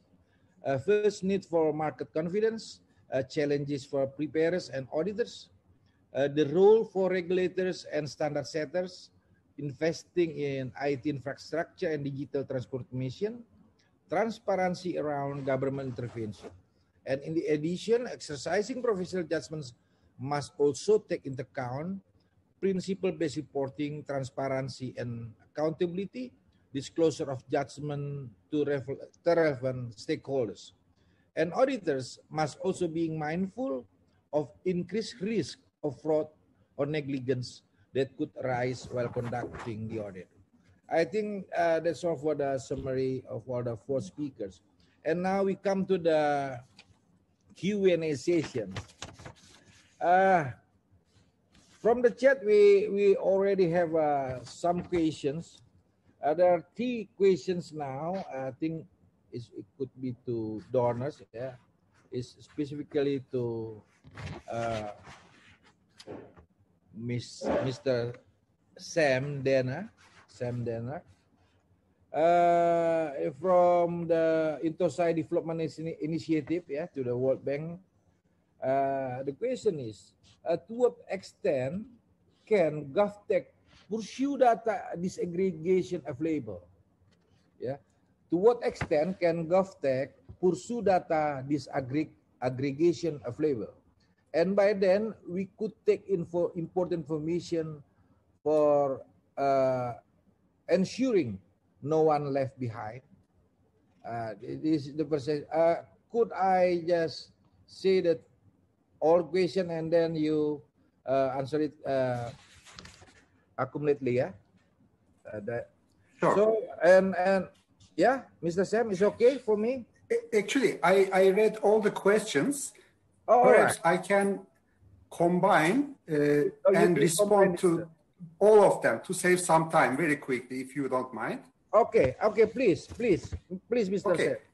I think the questions, the first 2 questions are more or less related to how to use public data. It can be public financial management information or personal data or other non-governmental data collected through different systems. In response, I would say that we have a global data set covering 198 economies, and we updated this last December. It's very clear that some of the enabling and safeguarding institutions are in place. For example, we have more than 150 countries having cybersecurity emergency response teams already established over the years. But when you look at data protection authorities, you can see that only about 100 countries out of around 50% of the countries do have those kind of institutions. If you look at data governance institutions, dedicated data governance institutions, there are only 50 countries who has established very dedicated data governance institutions last 5-10 years. Similarly, GovTech, about 80 countries. The point is, this is a growing concern, data protection, privacy, many countries. And we are making sure that when there's a new GovTech project, there is also enough attention to the legislation, institutions in place, and whether if there is any government policy explaining how they use private data or public data, including, for example, GDPR in EU, which is mandatory now. There are many countries who are now more focused. So we are hoping that there will be more attention to these key factors, okay? And the last question was actually about the use of disruptive technologies, big data, for example, during the pandemic or even beyond the pandemic. How is there any country, are there countries who are focused on big data analysis to enhance their practices or even audit practices, since this is more relevant to us? And I would say, yes, I know a few cases that I can share. And the global data sets that I mentioned, you can find them from the links, may give you more feedback. For example, Brazil, I know that since 2005, their Comptroller General is having a dedicated unit to experiment with big data and machine learning. And what they did successfully, they captured transaction-based data from IFMIS, their FMIS system. They combined this with non-governmental data coming from the smartphones, satellites, IoT sensors. And then through the machine learning algorithms, they focus on risk areas. And they identified even the gap in the government transactions, what else they should be capturing from the systems. And in their audit reports, they provided recommendations to the users of federal and state level IFMIS, let's say, entities to capture additional details with expenditures or revenue transactions to really tag them to very specific programs or regions so that they can have more disaggregated data on how the money is being spent and the patterns to assess the risks successfully. Similarly, Republic of Korea is using big data, and their next generation deep brain system will even have more capabilities to use AI chatbots, big data, even they are trying to experiment with blockchain. So in summary, there are about 20 or so countries who are currently experimenting in public sector, and some of them are focused on auditing needs in different countries. And the global data set may give you more details, and I'll be happy to answer later offline perhaps. Thank you. Thank you, Mr. Sam. Now there are two questions to Mr. Ram. Mr. Ram, please. There are two questions to you. One question from IDI, from Yudi Budiman. How the standard setter can work to revise standard for both the accounting financial reporting and the auditing to address current exposure due to the COVID-19 situation. And the second question is from BPK, from the auditors. In the context of the COVID-19 pandemic, government are doing what it takes to extend massive economics support package to people and firms in record time. How we ensuring scrutiny and securing legal authorization of their policy measure at the same time? That's a question from for you, Mr. Ram, please. Okay. To address the first question on standard setting. Now, generally, standard setting is not something that happens rapidly. It usually takes years for some of these standards to be developed and issued. And given that, I would say that standard setters have reacted quite quickly and quite rapidly to some of the challenges that have been thrown up in the last year. So I'll give you one example. Here in Australia, we've got the Australian Accounting Standards Board and the Australian Auditing and Assurance Standards Board. What they did is when the crisis hit, they sat together and developed guidance on accounting for going concern and also at the same time auditing going concern.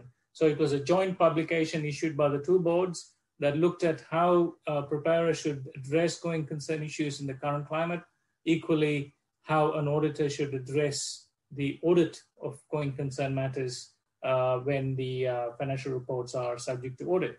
So that's one example. There have been plenty of other examples. As I said, the New Zealand Accounting Standards Board has put out certain changes to their going concern standard. And of course, I mentioned also the changes to the lease accounting standard.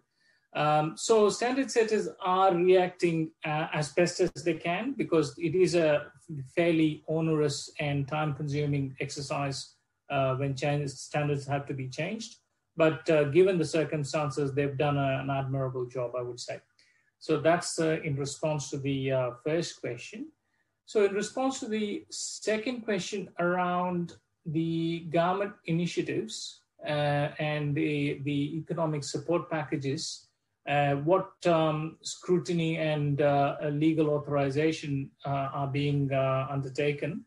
Now, there's a few things. Once again, here, governments are acting very rapidly when they are implementing economic support packages. And I will take Australia as an example once again. When they come up with any particular incentive or a package to address a particular sector or a particular group of individuals, they usually consult with key stakeholders, and that would include peak bodies, not just in the not-for-profit space, but also in the for-profit space.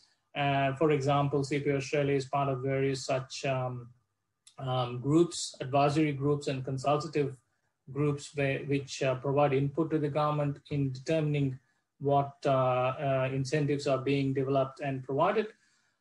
So that's before the incentives are established. Of course, then it goes through a parliamentary process for the incentives to be approved. And at the other end, once the incentives are in place, the auditors will have to come into play.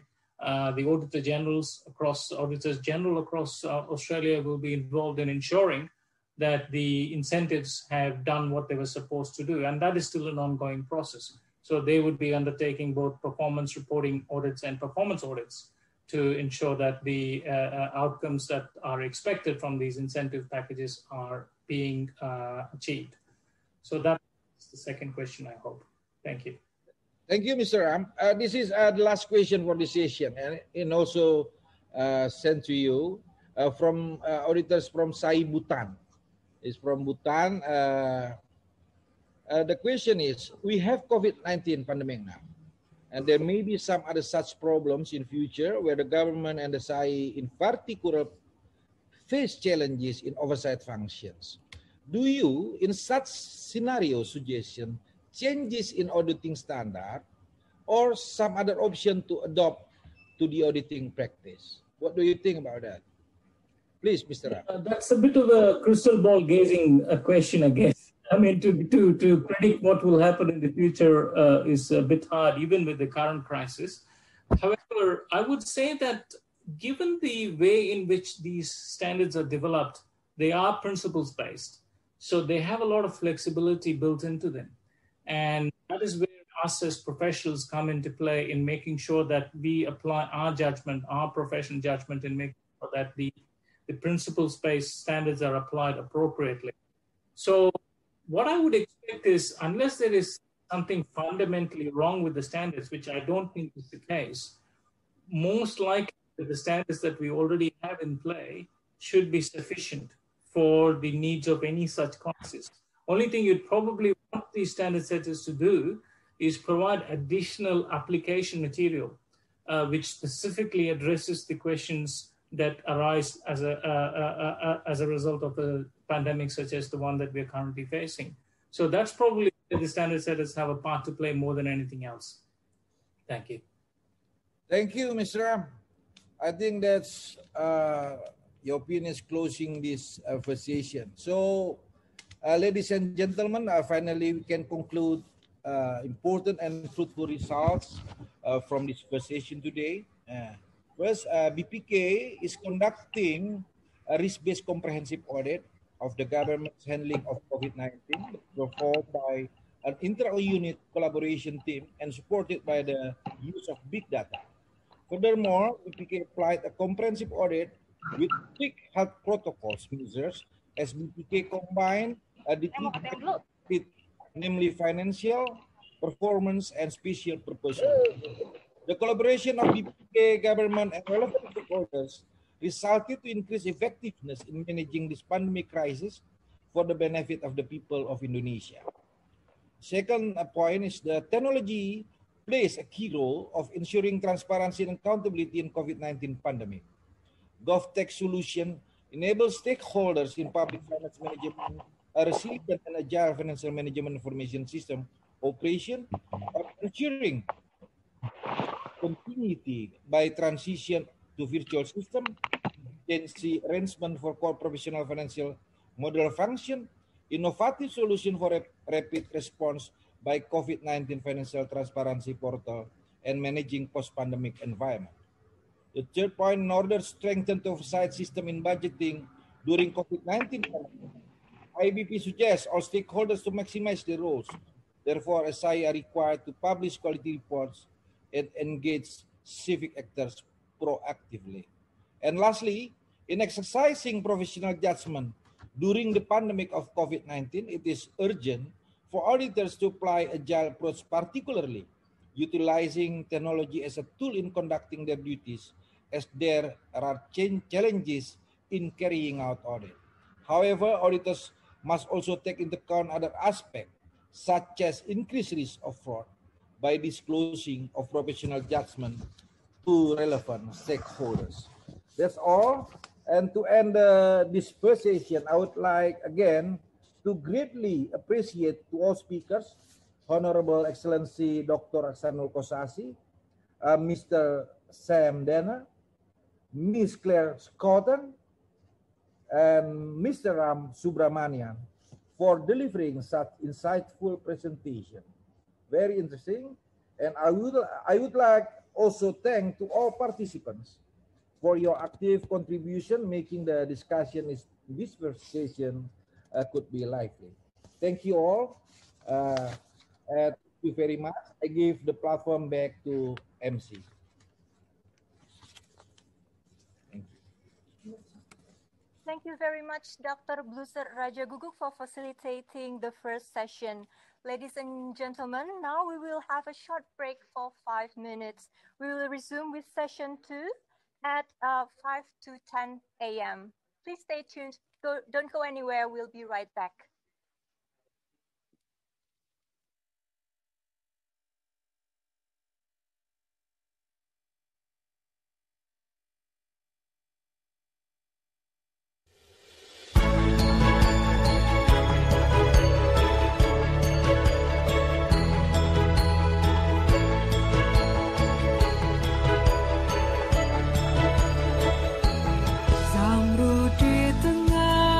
Katulistiwa,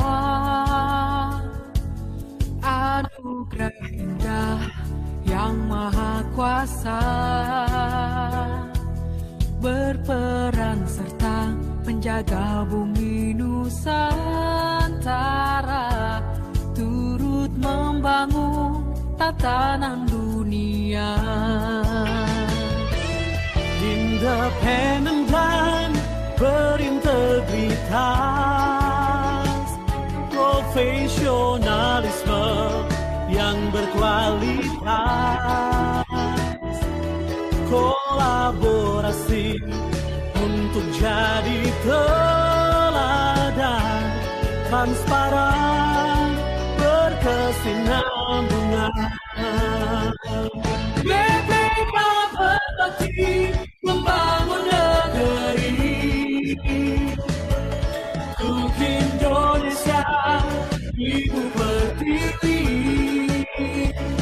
selalu terpercaya, bersinergi, bekerja sama, memeriksa keuangan negeri.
Katulistiwa, anugerah indah yang maha kuasa,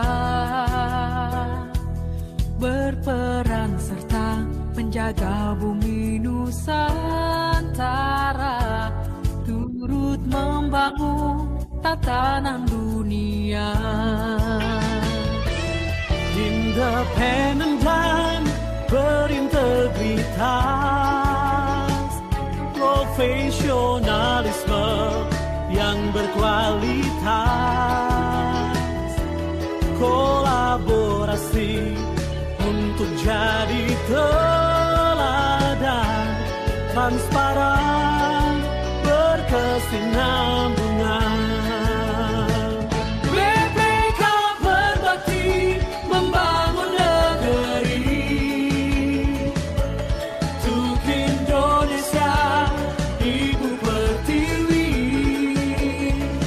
selalu terpercaya, bersinergi, bekerja sama, memeriksa keuangan negara.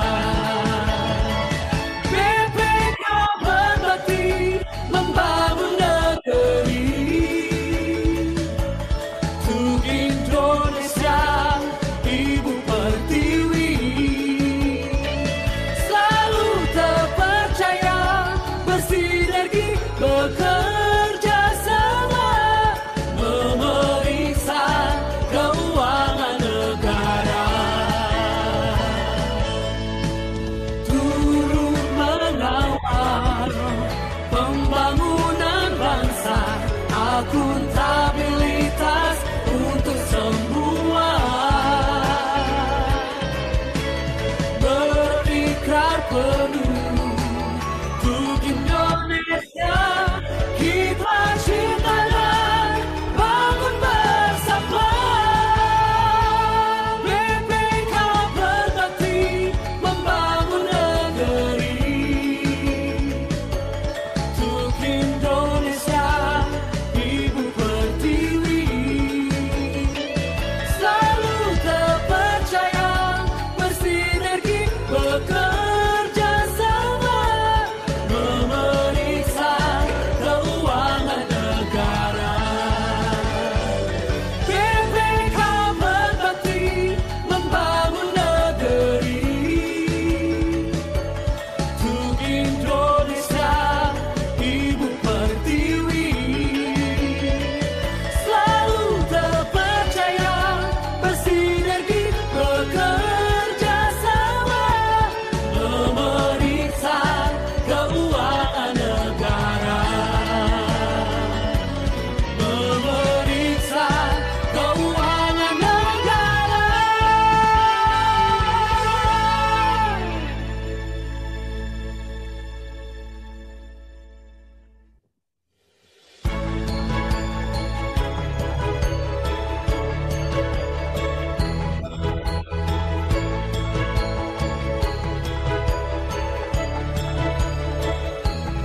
Zamrud di tengah katulistiwa,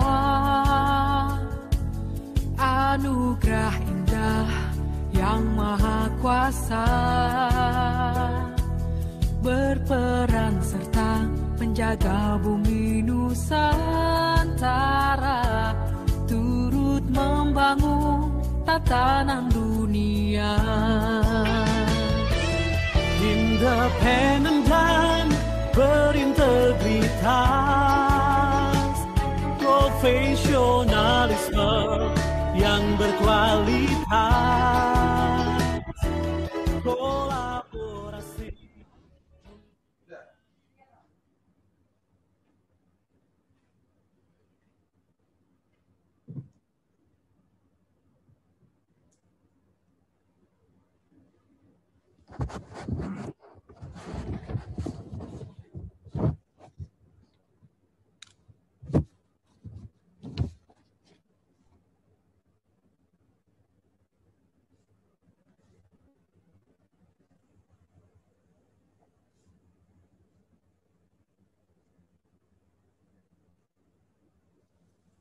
Distinguished guest speakers, ladies and gentlemen, welcome back to session 2 of the international webinar on ensuring transparency and accountability in COVID-19 pandemic, a multi-stakeholder approach and perspective.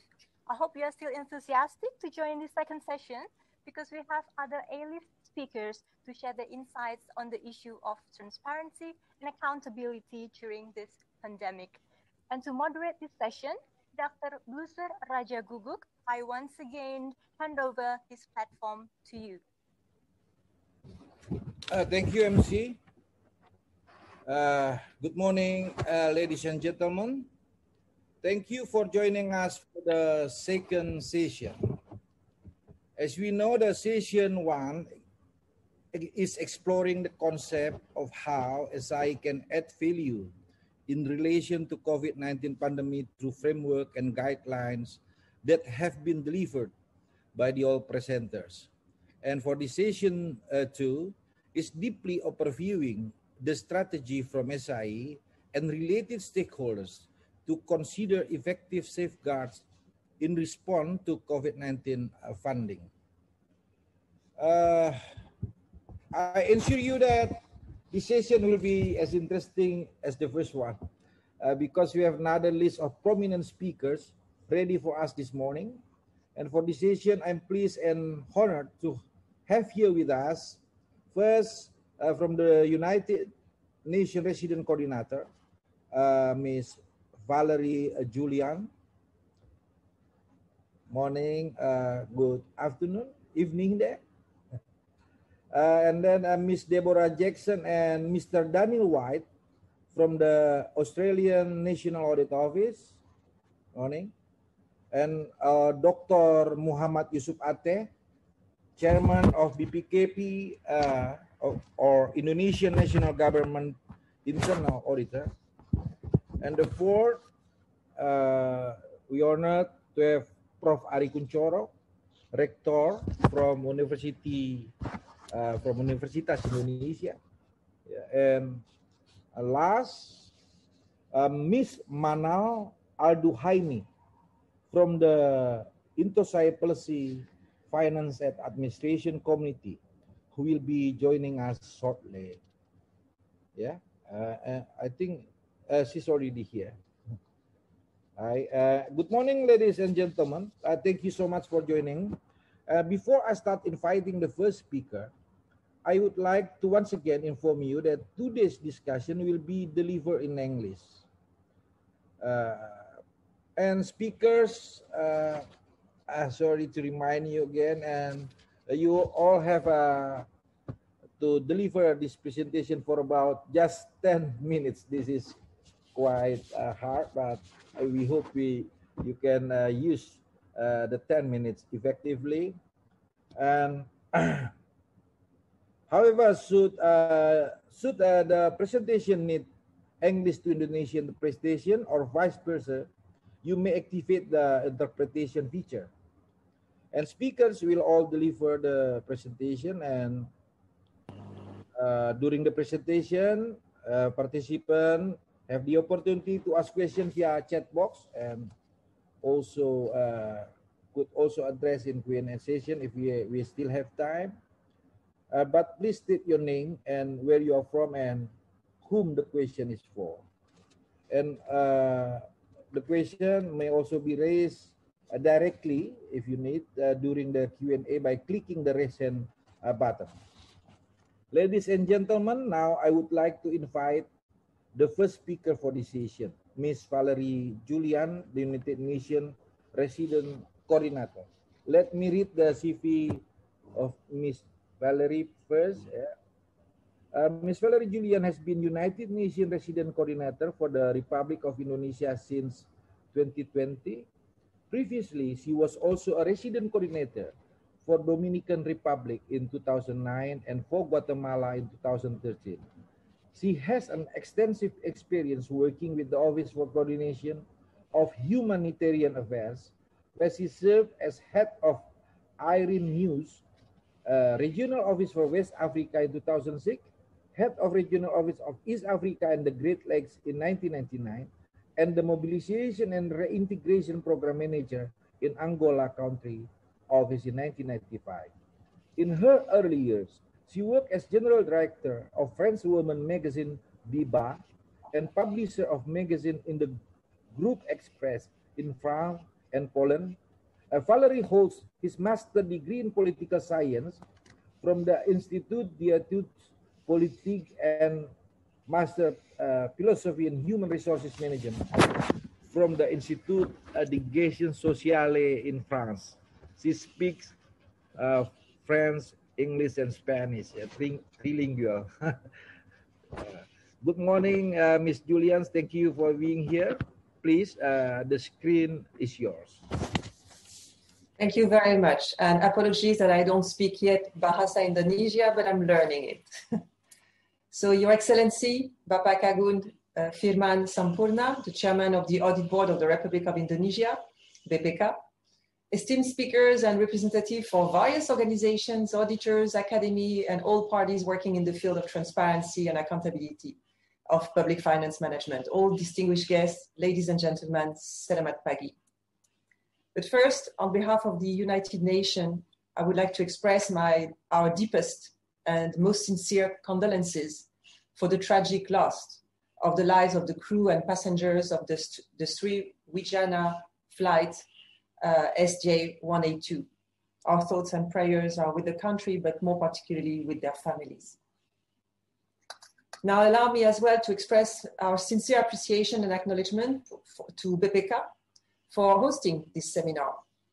I cannot think of a more timely moment for us to talk about transparency and accountability than during this pandemic time, knowing that our life has been upended and the response that is needed to the crisis is actually potentially creating opportunities to exploit weak oversight and inadequate transparency, diverting funds away from people in the hour of greatest need. So to borrow a line from the UN Secretary General, I would like to say, corruption is criminal, immoral, and the ultimate betrayal of public trust. It is even more damaging in times of crisis, as the world is experiencing now with the COVID-19 pandemic. So it means that what is clear is that we must now create more robust systems for accountability, transparency, and integrity without delay. Now is the moment. And now is when the role of the supreme audit institution is becoming even more critical. So before going any further, I would like to use this opportunity to actually acknowledge and commend the Supreme Audit Institution, and especially BPK, for its tireless BPK yang sudah mendukung terciptanya masyarakat yang kuat dan adil. Dan saya ingin mengucapkan selamat juga kepada Ketua BPK RI, Bapak kepada Wakil Ketua BPK, Pak Agus Kurmino, yang terpilih menjadi salah satu komite audit di BPK. Saya harap keterlibatan Bapak Agus Pramono di BBB juga akan mendapatkan pengakuan dan apresiasi. Bapak Ibu hadirin sekalian, korupsi di masa-masa COVID-19 berpotensi menggerogoti tata kelola yang baik di berbagai belahan dunia dan membuat kita menjadi semakin melenceng dalam pencapaian tujuan SDG atau tujuan pembangunan berkelanjutan yang merupakan cetak biru untuk menciptakan masa depan yang lebih adil bagi semua dan mengatasi masalah seperti misalnya ketimpangan, perubahan iklim, kemiskinan, kerusakan lingkungan, dan keadilan dan juga perdamaian. Dari 17 tujuan di SDG, saya rasa tujuan 16 yaitu Peace, Justice, and Strong Institution atau perdamaian, keadilan, dan peranata yang kuat, itu sangat kuat sekali hubungannya dengan kita. Dan juga terciptanya masyarakat yang adil dan damai di masa-masa sulit ini menjadi sangat penting. Dan upaya untuk mencapai tujuan SDG 16.6 hendaknya tidak terganggu. Saya merasa senang sekali mengetahui bahwa pemerintah RI sebenarnya telah mencari and to support further achievement of target 16.6.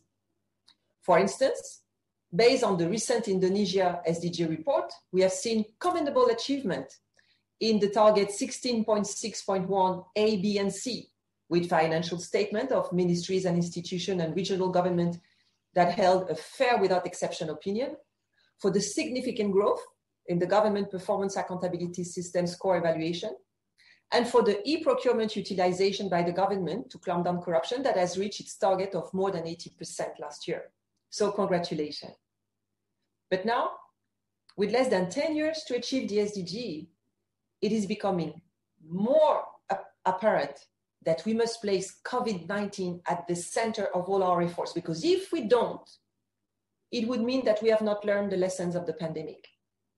Indeed, there is no way we should go back to where we were before the pandemic occurs. Yes, I'm saying it. We should not go back to where we were, because the world we lived in then, the type of development the world had embraced until then, had created enormous inequalities, had generated massive wealth, but only for a few, and left on the side of the road to development millions of people. Let us not forget that the way we developed resulted, and you surely remember, like I do, this report from Oxfam, it resulted in 7 men being as rich as 50% of the least developed nation of the world. In other words, it means that 7 men have as much wealth as 3.5 billion people. And COVID, let us not fool ourselves. COVID has made the rich people even richer. So the first lesson of COVID is that we must recover better, which means that we must have a model of development that gives more value and respect to people than to capital and money. But the second lesson of COVID is that we must recover with integrity. Indeed, a large, very large portion of the wealth generated by our model of development has been done in a context of corruption, where unscrupulous and shameless individuals in all circles have evaded taxes, have stolen funds meant to assist people, and have exploited with extremely low salaries and no social protection hordes of workers. This is where the supreme audit institutions have a critical role to play. Because with well-targeted and performed audits, control and oversight, it is possible to identify those unscrupulous individuals I referred to and to stop them. But in addition to the supreme audit institution, everyone has a role to play in making sure that we can develop an effective, accountable, and transparent institution at all levels. As a matter of fact, if the political will to be transparent and accountable is there, we have the means to navigate the troubled waters and to reach the SDG target 16.6. Indeed, the UN has laid the path in coming up with an essential tool that has been adopted by the General Assembly in 2003, which is the United Nations Convention Against Corruption, UNCAC, as it is known, which is the only binding universal anti-corruption instrument that includes commitment to further strengthen anti-corruption bodies, improve oversight over stimulus investment, and increase transparency and accountability. The United Nations Convention Against Corruption is like a compass to governments. And the provision of UNCAC, as well as the target of SDG 16, gives the means to government to strengthen anti-corruption knowledge, framework, and infrastructures. Actually, Chapter 2 of the UNCAC on preventive and preventative measures breaks down very clearly the core principle on how to do so. And these core principles safeguard the dimension of the human, understand public officials, and the system. So on the human dimension, the UNCAC deemed state parties to develop and maintain effective human resource management, conflict of interest prevention, and application of code of conduct for public officials. On the system dimension, the UNCAC deemed the state parties to develop transparent and accountable systems on the funding of political parties and elected public office, on asset disclosure, on gift handling, public official compliance, procurement, and the management of public finances. All these dimensions should be enclosed with public reporting and invite the participation of the society. This is another very important element that I want to stress in my presentation today. Transparency, accountability, and integrity require that the right to information of people be implemented and respected. You know, too often people think that corruption is just a way of life. However, every society, every sector, and every citizen can play a role, a very critical role, in clamping down corruption through two main mechanisms. The right to information, which governments institutions should ensure while making their decisions, their actions, and their results accessible to all citizens to whom they are accountable ultimately as public servants. Second mechanism, the right of citizens to request more information, to demand accounts, to express their discontent if they don't receive the services, the protection, and the assistance that their governments promised to deliver. Supreme audit institutions and civil society organizations are essential parties and partners to the fight against corruption and to achieve transparent and accountable management of public finance. Supreme audit institutions are and should be the eyes of the people. Ladies and gentlemen, the UN in Indonesia remain steadfast in using this very compass and our own compass to support governments in curbing corruption and in achieving SDG 16. For this, we utilize our network and our expertise to realize this ambitious target. For instance, together with the Ministry of Administrative and Bureaucratic Reforms, as well as with our donor partners, we have established a national public service complaints handling system that is called SPAN Lapor. A direct communication from the citizen to the government in sharing feedback on the quality of public services and to voice their views on how to improve them. This system actually is also used to send vital information on COVID-19 and to receive questions and ideas on how the government responds to the pandemic. Thereby, transparency of information and citizen feedback can make invaluable contribution to an effective national response. And in adapting further to the pandemic, the system underwent a major overhaul with the 2020-2024 roadmap, which has been adopted into the Ministry regulation, to provide citizens an opportunity to raise their concerns. And thanks to this, women and persons with disability are given equal access for accessing the system. Some measures, such as the creation of a gender-segregated database for complaint, has been established. The development of a gender-friendly action plan and guidelines for government agencies to implement Lapor, a roadmap, and the integration of Lapor of all complaints related to social assistance, BANSOS, on COVID-19 with relevant national and some national government agencies. Together with KPK, we shared experience, we joined forces in raising awareness, we empowered financial investigators with access to our bespoke online training on corruption investigation, and we built capacities.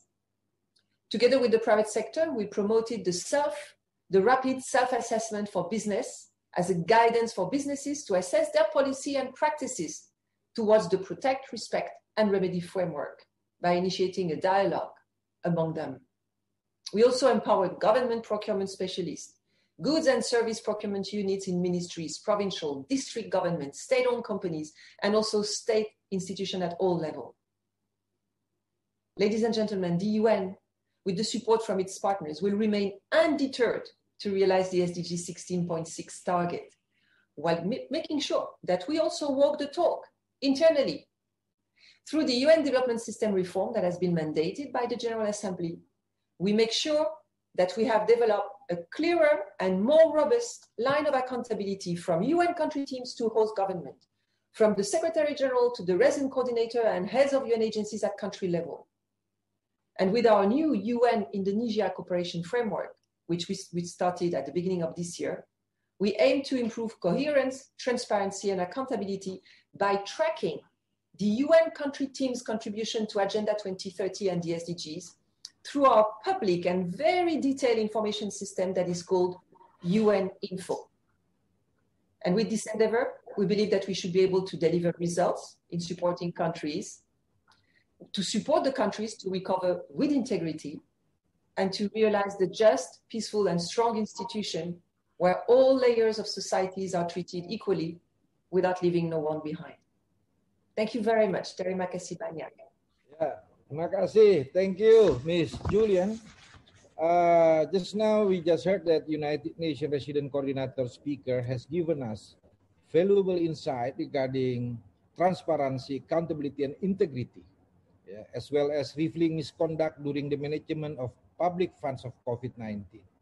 The role of SI are very critical in this situation as there are potential risks of fraud and corruption, particularly in the field of SDG, especially SDG 16.6 target. This must be taken in serious manner. Corruption has caused negative effects in the society, and surveys suggest that Indonesia government achievement also have so tremendous increase of tackling corruption. We understand, Ms. Julian, that you have another matter you need to attend to. So I would like to sincerely thanks for your squeezing this international webinar into your busy schedule. We really appreciate it. And questions to Ms. Julian will be answered by Ms. Putri Rahayu Wijayanti from UN Office on Drugs and Crime. I think that's the information. Thank you. Ladies and gentlemen, I think for the second speaker, now we have here with us live from Canberra, Miss Deborah Jackson and Mr. Daniel White from Australian National Audit Office. Miss Deborah Jackson is an Executive Director in the Performance Audit Services Group at the Australian National Audit Office. Deborah is currently responsible for overseeing performance audit of the Australian government response to the COVID-19 pandemics, indigenous matter, and audits within the health and Prime Minister and Cabinet portfolios. Deborah has been with the ANAO since 2001, managing performance audits in a wide range of portfolios. Prior to joining the ANAO, Deborah worked with the National Audit Office in the United Kingdom and the Audit Office of New South Wales. For Mr. Daniel White, he is a Senior Director in the Performance Audit Services Group at the Australian National Audit Office. Daniel is a part of the COVID-19 performance audit team, and his most recent work includes a performance audit on the management of the Australian Public Services workforce response to COVID-19. Since joining the ANAO in 2016, Daniel has also worked on a diverse range of audit, from assessing agencies' management of personal security to reviewing arrangement for monitoring and reporting against the closing the gap strategy. Good morning, good afternoon, Ms. Jackson and Mr. White. Please, the screen for you both. Screen yours now. Terima kasih, thank you. And I think the presentation, if we could have our presentation, that would be fabulous. Thank you. But I'll continue while that comes up. So good afternoon, everybody. It's actually afternoon in Canberra here. And thank you very much for inviting us to speak today. The pandemic and the Australian government's response has significantly impacted the risk environment faced by the Australian public sector, as I'm sure it has all over the world. COVID-19 has also had a significant impact on the operation of the Australian Public Service, which we refer to as the APS, and I will use APS during this presentation. the APS needed to deploy staff on a large scale to support critical functions and to quickly adapt to operating in a COVID-safe environment. So today we're going to talk about a recent ANAO audit we've done, performance audit, which examined the management of the Australian Public Services workforce response to COVID-19. Next slide, please. First, a little bit of background about the COVID-19 pandemic in Australia and the Australian government response. So on the 21st of January 2020, the Australian government listed COVID-19 as a disease of pandemic potential under our Biosecurity Act. And then, of course, as you'll be aware, the World Health Organization declared COVID-19 to be a public health emergency of international concern on the 30th of January 2020. We've been very fortunate in Australia, I have to say. We've not had the level of infection that sadly other countries have seen. By the 9th of January, so I think that was Saturday, we've had 28,582 cases with sadly 909 deaths. But as I say, we have been very fortunate in comparison to many countries. But nevertheless, the COVID-19 has impacted on Australia, and in response, the Australian government has introduced a wide range of health and economic support policies and measures. These have included things like travel restrictions and international border control and quarantine arrangements. They've also delivered substantial economic stimulus, including financial support for affected individuals, businesses and communities, and also support for essential services and the procurement of critical medical supplies, including vaccines. As at the Australian budget in the 2021 budget on October, which was released on October 2020, the Australian government reported that it had committed $507 billion in overall support since the onset of the pandemic, including $272 billion, that's Australian dollars, over 5 years from 2019-20, so until 2023-24. Next slide, please. Before we get into the specifics of the audit, I just wanted to touch very quickly on the ANAO's, the Australian National Audit Office's coverage of the COVID-19 response. So the ANAO has developed and is implementing a COVID-19 multi-year audit strategy. The strategy is designed to respond to the interests and priorities of the Parliament of Australia and provide a balanced program of activity that is informed by risk and that promotes accountability, transparency, and, of course, improvements to public administration. The strategy is flexible and it is evolving over time as the government announces new initiatives and adjusts to existing policies to address the changing pandemic situation. The performance audit strategy, part of the strategy, focuses on effective, efficient, economical and ethical delivery of Australian government's response to the COVID-19 pandemic. And this includes the economic stimulus and support and social support, as well as the health response.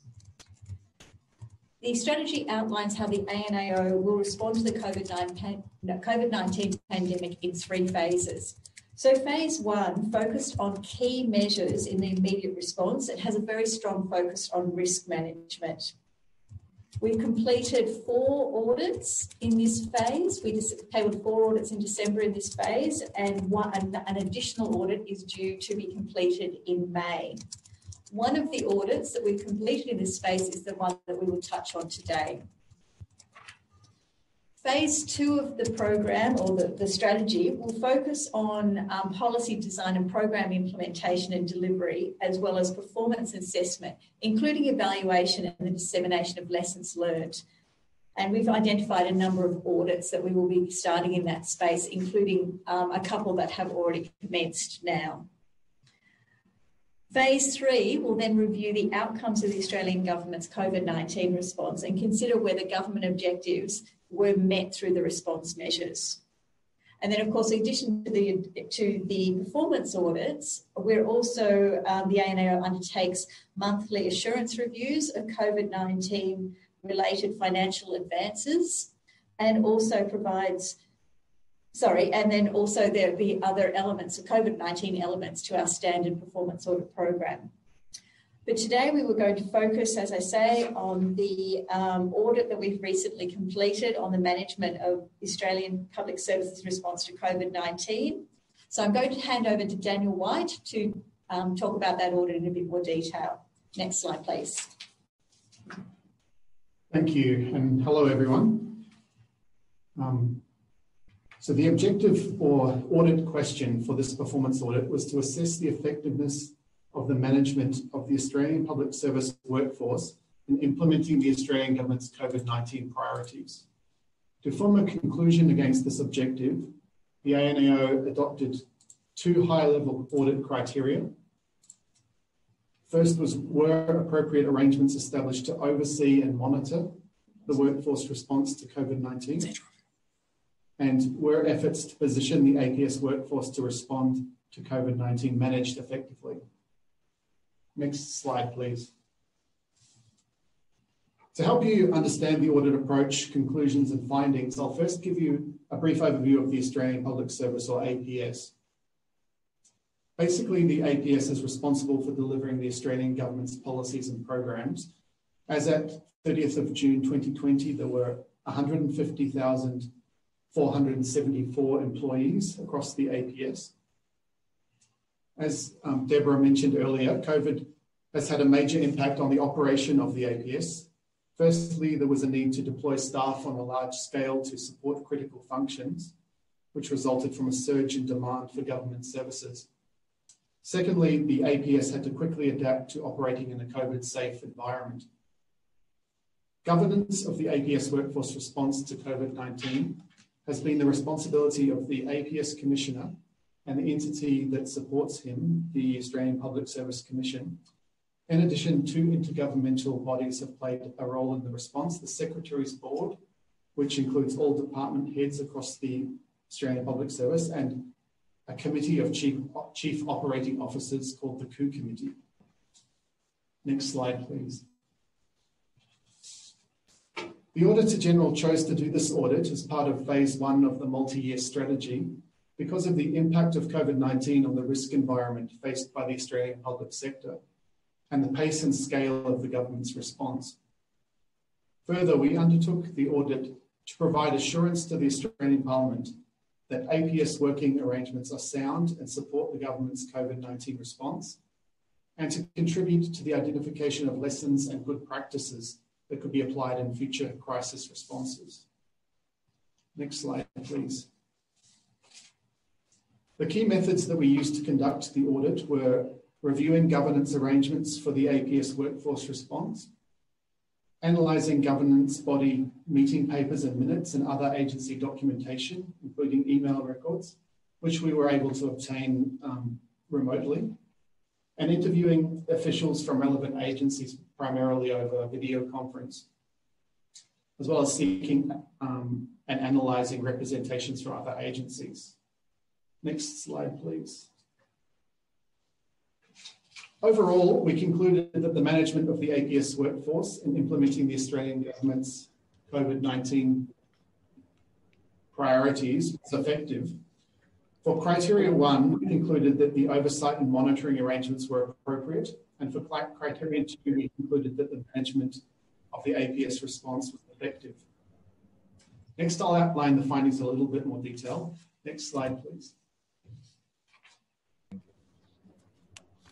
So in relation to criterion one, which was about oversight and monitoring, overall, given the challenging environment in which entities were operating, we found the governance arrangements established for the APS workforce response to COVID-19 were largely fit for purpose, and monitoring and reporting arrangements were also appropriate.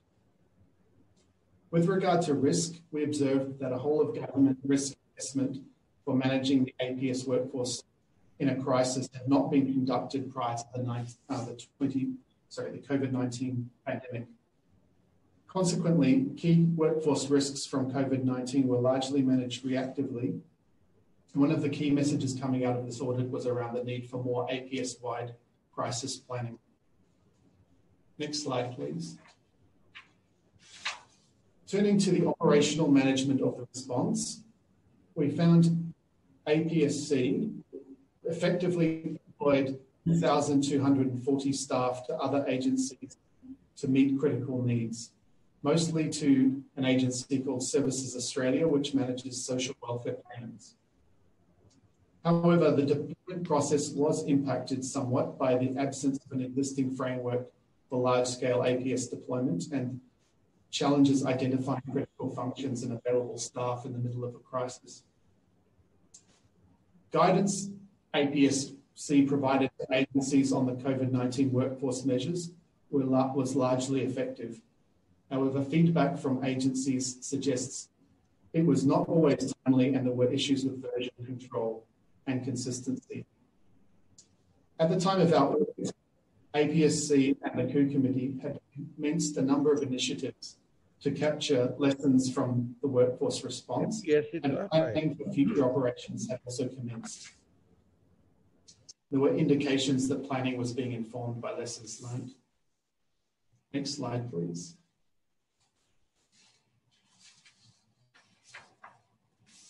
Oops, sorry.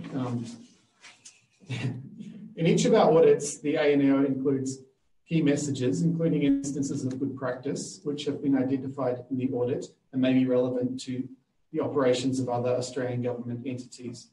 In the interest of time, I won't run through these in detail, but briefly, with regard to governance, key messages related to the importance of considering risk at an APS-wide level and the need to maintain disciplined governance processes in a crisis. Next slide, please.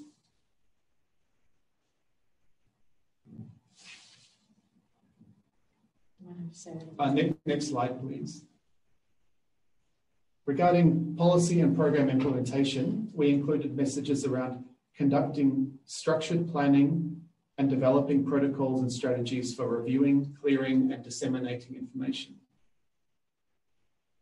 Thank you very much. Chair Makasi, thank you. Thank you, Ms. Deborah and Mr. Daniel. I think that's for your synergy. Your both synergy presentation are wonderful. Yeah, it's very nice to hear. And if I may to summarize 2 points of what the speaker says just now is, first, I think there are some key lessons that are now in from our audits in dealing with the COVID-19 risk. First, the risk environment faced by the Australian public sector caused by COVID-19 pandemic also impact on the work to be undertaken by ANAO across its performance audit, financial audit, and other assurance activities. And ANAO has established planning to respond in its audit program. The ANAO's multi-year strategy for performance audit will focus on the effective, efficient, economical, and ethical delivery of the Australian government response to the COVID-19 pandemic. And second one is the ANAO's audit result has concluded that management of the Australian Public Services, or APS, workforce in implementing the Australian government's COVID-19 priorities was effective. During the audit, ANAO utilized 2 criteria, which are the appropriateness of arrangement to oversee the APS workforce response to COVID-19 and effectively of effort managed by the APS workforce in responding to COVID-19. I think, thank you again, Ms. Deborah and Mr. Daniel. Now, we move to the third speaker. We have here Dr. Muhammad Yusuf Ateh. He's the chairman of Indonesian National Government Internal Auditor, or we call it in Indonesian BPK. Dr. Yusuf Ateh is chairman of BPK for period of 2020 to 2025. Before joining BPKP, Dr. Ateh had worked with the Ministry of Administrative and Bureaucratic Reform. Therefore, he has extensive knowledge and experience in the field of bureaucracy reform on monitoring evaluation of public services. He graduated from Indonesian State of Accountancy and University of Adelaide Australia. Besides that, just now he just hold the doctorate degree of Administration Science from University of Indonesia. Congrats again, Dr. Ate. And good morning, Dr. Ate. Thank you for your time. Please, the screen is yours. Thank you, Mr. Blucher. Good morning, all. Excellency Dr. Agung Firman Sampurna, the Chairman of BPK, Indonesian Supreme Audit Institution, Vice Chairman, and all board members of BPK, and all speaker of this session, honorable participant, ladies and gentlemen. It is a pleasure for me to be here and to share a panel with the outstanding speaker.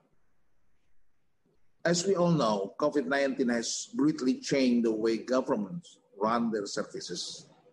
The severe impact of the pandemic requires quick and responsive action from the government. In order to meet the challenge, governments in most parts of the world, including the government of Indonesia, has made some policy adjustment to untighten the procedural step in the line of works. Consequently, the government works will be exposed to higher risk of accountability. In the light of that, there comes the need to keep government's accountability while allowing flexibility and shorter step of government services. Loosened procedure to allow quicker response are essential in the time of crisis. However, they need to be followed by a proper effort to safeguard the accountability. If not, there is a great risk that the loosened procedure will be abusively utilized for bad purposes. From our experience, the lack of effort in keeping the accountability has resulted in major issues such as corrupted procurement, poorly distributed social assistance, and inefficient spending.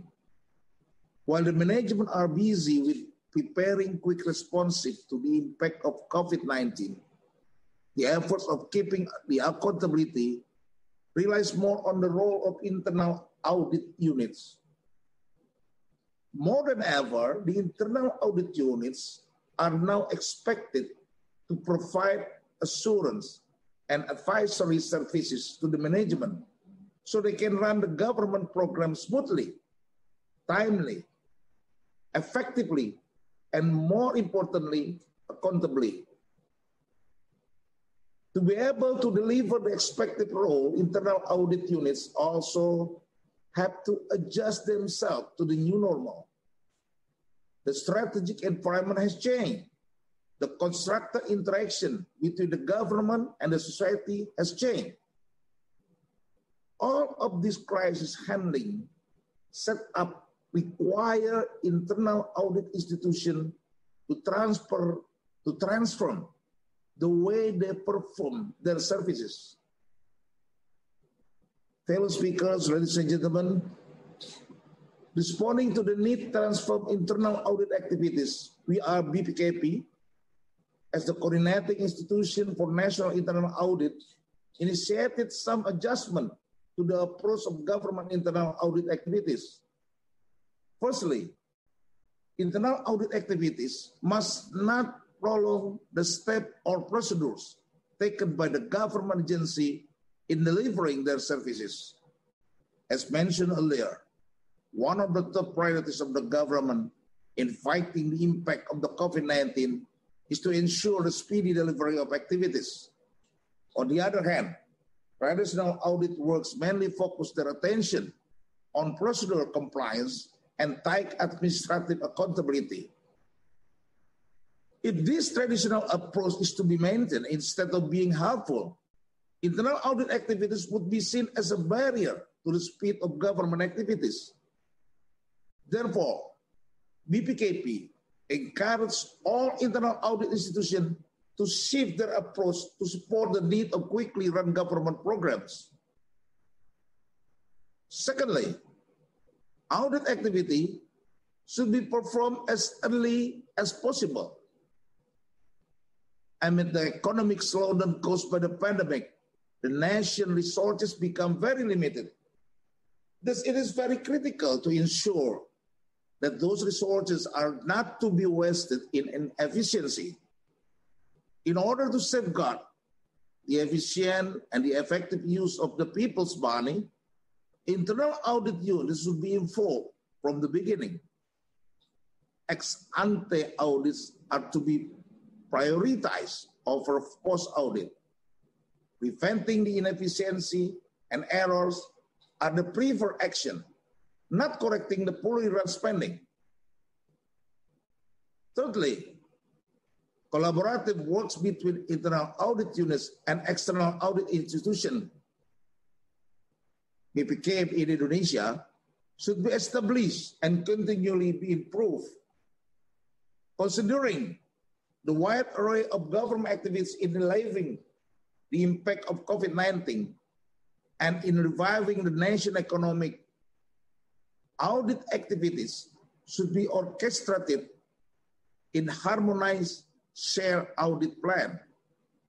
This strategy could help us extend the audit coverage to reach all important aspects and area of government-run programs.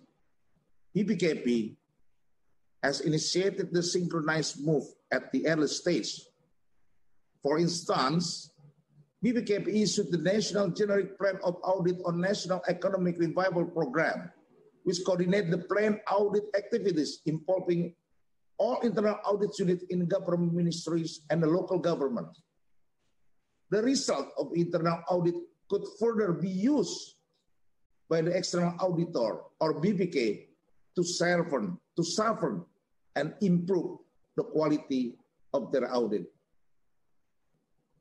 Distinguished speaker, ladies and gentlemen, the year 2020 has taught us many lessons, including us BPKP as the internal audit institution in Indonesia. We learned that many problems were evitable and risks were actually avoidable if internal audits were involved since the early stage of the program execution. However, what is also very important is not only the audit function, but also the commitment of the management to the leader to follow up the audit recommendation. Indonesia has seen some accountability issues in 2020 which hinder the optimal value delivery to the society. Many of those issues were not undetected, yet they will remain unsolved. Therefore, in order to build stronger accountability in the future, it is critical to ensure that audit reports and recommendations are to be followed up in a serious manner. Honorable guests, honorable participants, ladies and gentlemen, may we all be blessed with good health, and I sincerely wish that together we would overcome this pandemic very soon. Thank you very much for your kind attention. Assalamualaikum warahmatullahi wabarakatuh. Waalaikumsalam warahmatullahi wabarakatuh. Thank you, Dr. Muhammad Yusuf Ateh, for a clear and strong presentation. So if I may summarize few points that mentioning by speaker today, that I think this very important. There should be adjustment, yes, for the internal audit approach. Yes. That's very important. That and then if the internal auditor already work hard, work smart, but they have recommendation, but the government or the management didn't follow it, so it will be useless. So yes, the commitment of the management, the government, to follow up the audit recommendation is a very important role in this situation. So I think, thank you, BPKP have a full commitment to watch all the expenditure of the government in this COVID era. the COVID pandemic in this era. Thank you again. Thank you, brother. Mr. Dr. Yusuf Ate. Now we move on to the fourth speaker today. Yeah, we have now our guru, our rector. I also from there, Faculty Economy 1981. Yeah. So for the fourth speaker, we have Prof. Ari Kunchoro, Rector of University of Indonesia. Prof. Ari Kunchoro is rector for the period of 2019 and 2024. He is a passionate scholar, and his publications have been widely found in prominent journals and bulletins. In 2020, he wrote articles discussing recent topics from the corona and economic resilience in April, the chance to minimize the recession in July, and to the vaccine and economic recovery in December. Ari got his master's degree in development economics from University of Minnesota and his PhD in economics from Brown University in USA in 1994. Besides the rector, Ari is currently also the Vice President Commissioner of State-Owned Bank Rakyat Indonesia and the Board Director of Indonesia Bureau of Economic Research. Good morning, Prof. Ari Kunchoro. Thank you for joining us. Please, the screen is yours.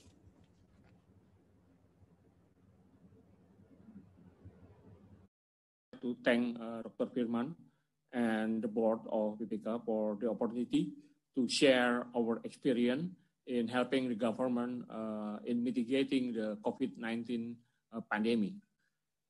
So let's go to the slide number 3. I think the nature of emergency appear here.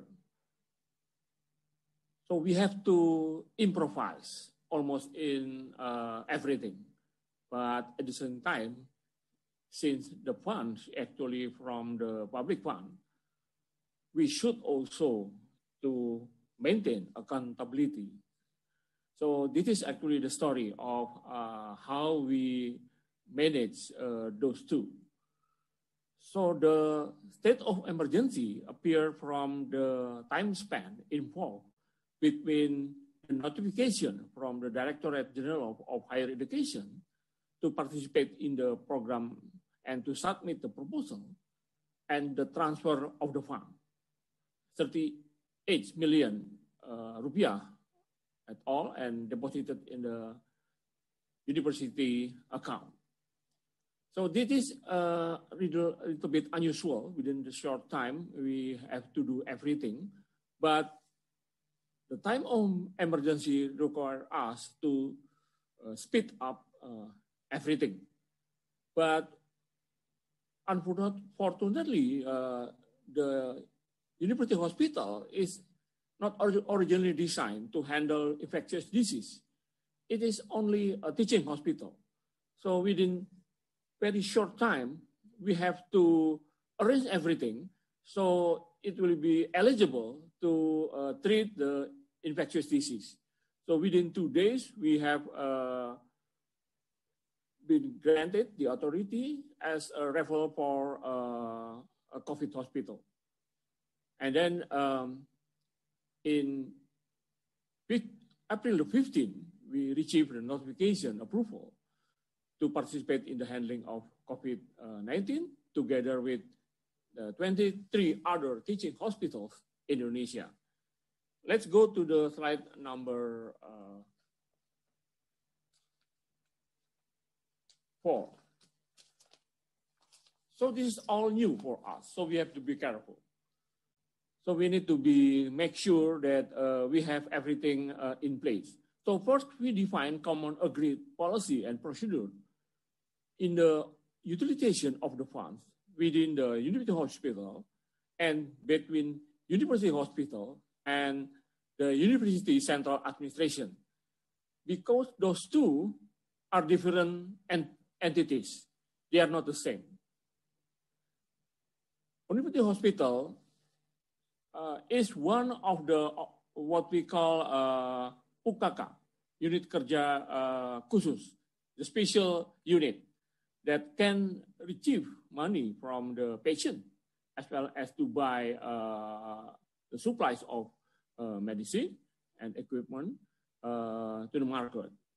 And but under the consolidation, we should report the university bookkeeping along with our university as a whole.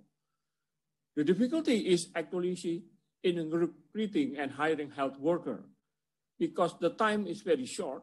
Then we have to make emergency so we can meet the required skill and competency required by the health standard. Also, the procurement of goods and services with the required specification also has to meet the standard. And finally, the infrastructure preparation is not easy. We need to have sufficient segregation between COVID-19 patients from non-COVID-19 patients.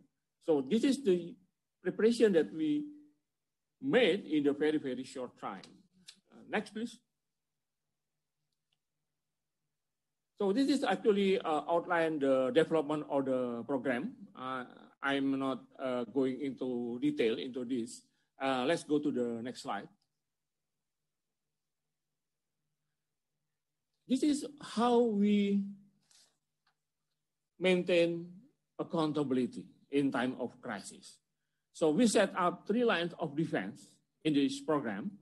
The first lines of defense actually involve the preparation of term of reference by university hospital, the preparation of budget in accordance and also in accordance with the requirement from the Director General of Higher Education. The university hospital must utilize the fund based on the approved budget.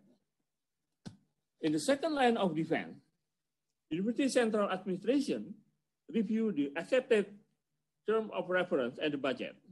And then the rector approve the term of reference and the budget and submit to the Director General of Higher Education for approval as prerequisite requirement for the fund distribution. The Central University Administration then reviewed every request made by university officials to ensure that the requests were as per the approved budget and the prevailing regulation. And the third, the final line of defense is actually the University Internal Audit Unit, SPE.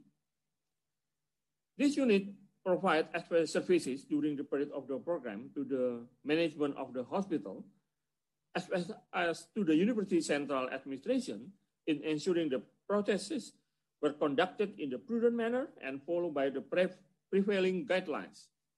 An audit on the process business at university hospital will be conducted to ensure that necessary corrective action have been taken on area of the highlighted area. There are several steps to mitigate potential risk and irregularity. First, the rector signs statement of full accountability, and then as well as the director of the hospital. And the second, vendor was required to provide signed integrity pack, signed statement on the fairness of the price of goods services charged to the hospital. The university and the hospital not only deal with the approved vendor, but have long-standing relationship and must have good relation. In case of specific medical-related good, referral was also made to university by bidder or vendor. In the case where goods should be delivered on demand, such as food, a bank guarantee was requested to be provided by the vendor, given payment have been made in advance by university hospital and by university central administration. Sufficient segregation of duties between the hospital and the central administration in terms of former as follows. COVID-19 related procurement were handled centrally by the Directorate of Logistics at the university on hospital requests and reviewed by the Director of Logistics to ensure that the requests were made in line with the approved budget and were processed in accordance with the prevailing regulation. Goods were delivered, received, stored, and recorded by the hospital or the presentation from other sources. Finally, sufficient segregation of duties between the hospital and central administration unit in terms of monitoring the utilization of the fund. Let's go to slide number 8. Next, please. Lesson learned. Given the nature of the pandemic, the program has stringent timeline. However, many issues arises that were not initially anticipated, and the following are just some example of the issues. First is the ability of health worker and volunteer with the required competency are highly scarce. They are very rare. So hospitals are striving to provide better incentive and remuneration to attract people, but the rules are not very clear in this sense, whether we allow to use the budget to provide incentive for extra incentive for doctor, nurse, as well as volunteer. Second, the scarcity of goods in the market with the required specifications such as medicine, medical laboratories, reagent, medical instrument, medical supplies, etc. is resulted from the price result in price volatility of such goods. This also creates a problem. We have to be careful in this case. And the hospital need to, while the hospital need to go to race with the time in order to meet the program timeline.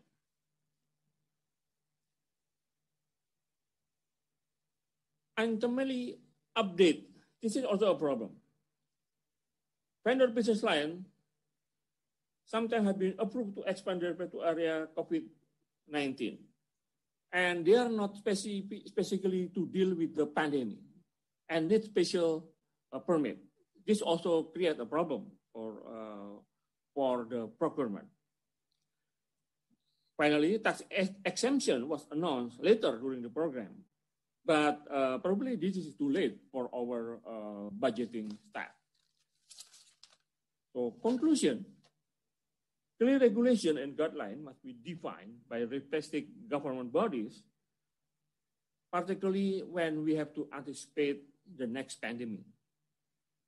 And we also have to review the situation as it progresses, and it further aim to support all parties involved in the performing their role, particularly in the emergency situation. When necessary, the government could also request the input and feedback from professionals on how to act under emergency to speed up process without overlooking the necessary control. We need to maintain accountability.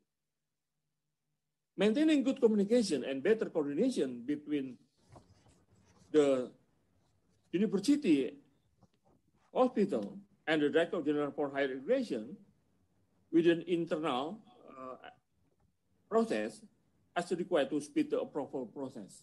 Otherwise, it will be too late. Continue to seek advice from various inspection body on how to improve the internal control within the various business processes. And this is we have been in close contact with BPK and BPKP and almost in every aspect of the program. Thank you. Wassalamualaikum warahmatullahi wabarakatuh. Waalaikumsalam warahmatullahi wabarakatuh. Thank you, Prof. Ari Kuncoro, for clear and meaningful presentation. If I may summarize, there are 2 points mentioning by speakers that UI experience in maintaining accountability has given us many insights, such as UI Hospital as one of referral for COVID-19 hospital in Indonesia has enforced action and measures in adapting the government frameworks in COVID-19 fund management. There are 3 lines of defense that UI has reinforced in order to balance urgent actions to handle the crisis as well as to utilize the emergency fund carefully with accountability, transparency, and the integrity. There are budget analysis, verification, and reviews of budget to ensure that the approved budget has met all criteria from the prevailing regulation and undertaking internal audits so that necessary corrective action could be taken on risky areas immediately. And however, there are still challenges faced by the institution in response to COVID-19's fund management.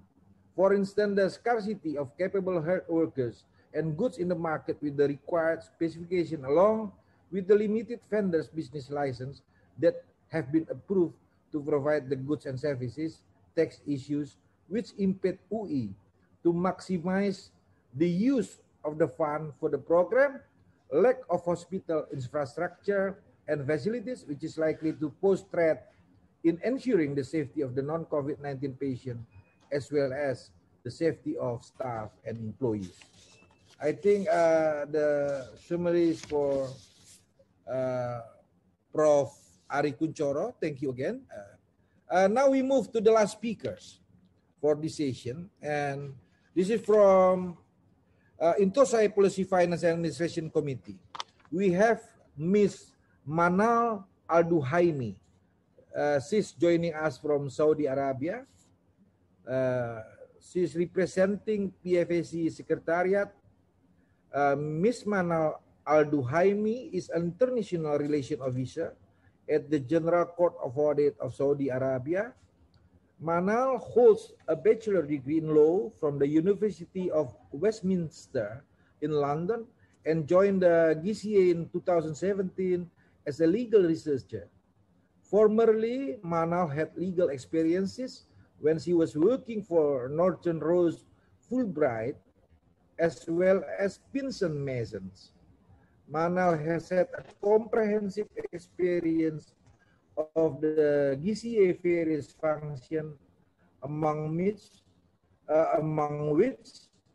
auditing in performance audit sectors and compliant audit sectors. Manal is also integral assistant to the VP. Jaime, thank you for being here. Please, the screen and time is yours.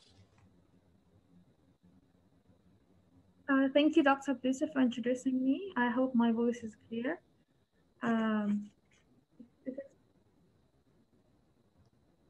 Yes. I would like to share my screen, but I think I'm disabled to do that. So presenting my presentation.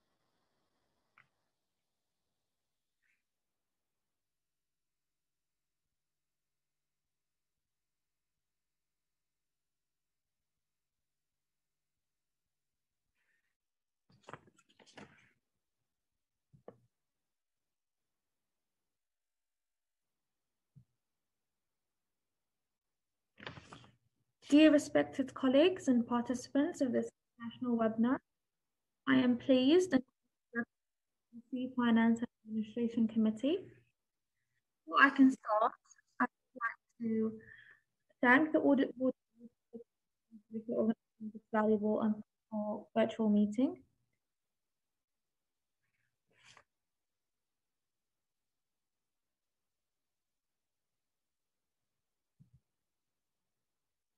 Is my voice clear? Because I think the connection is very low. Yes, it's okay now. Ms. Mana, you can continue, please. So I would like to thank the Audit Board of the Republic of Indonesia for organizing this valuable and fruitful virtual meeting. I want to take this opportunity to thank the speakers for their constructive presentation and extend my gratitude to Intosai members and external partners, especially to the World Bank for their closer engagement with the PFAC during the COVID-19 pandemic and for their contribution in broadcasting the Lessons Learned report. I hope my presentation will provide insightful information to a broader audience through this platform.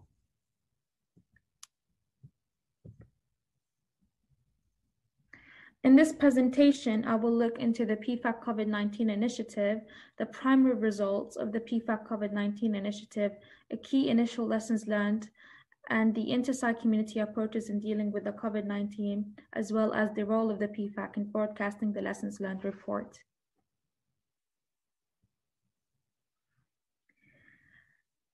It is evident that we have all witnessed the significant challenges posed by the COVID-19 pandemic to public health, the global economy, governments, and citizens.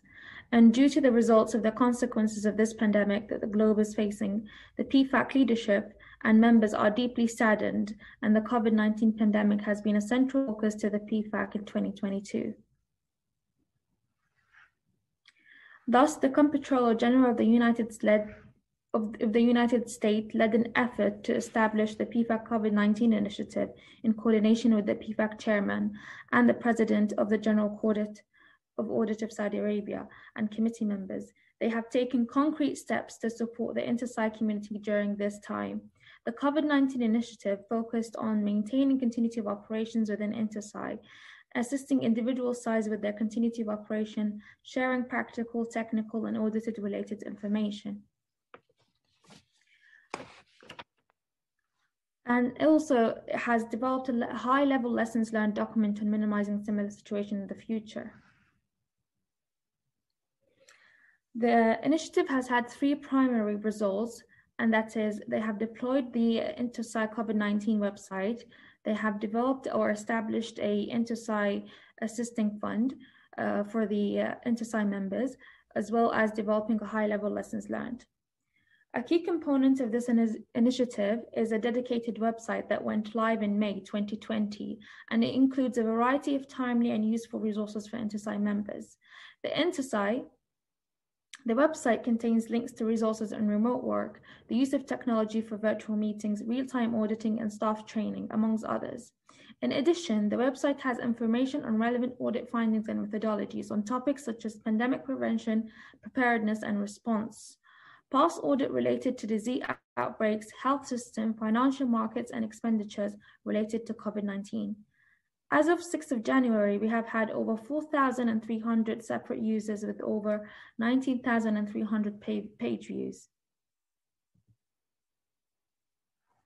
Further to the efforts of the PFAC and recognizing the impact that the pandemic had on continuity of operations among many Inter-Site members, the PFAC leadership implemented the Inter-Site continuity during COVID-19 grant.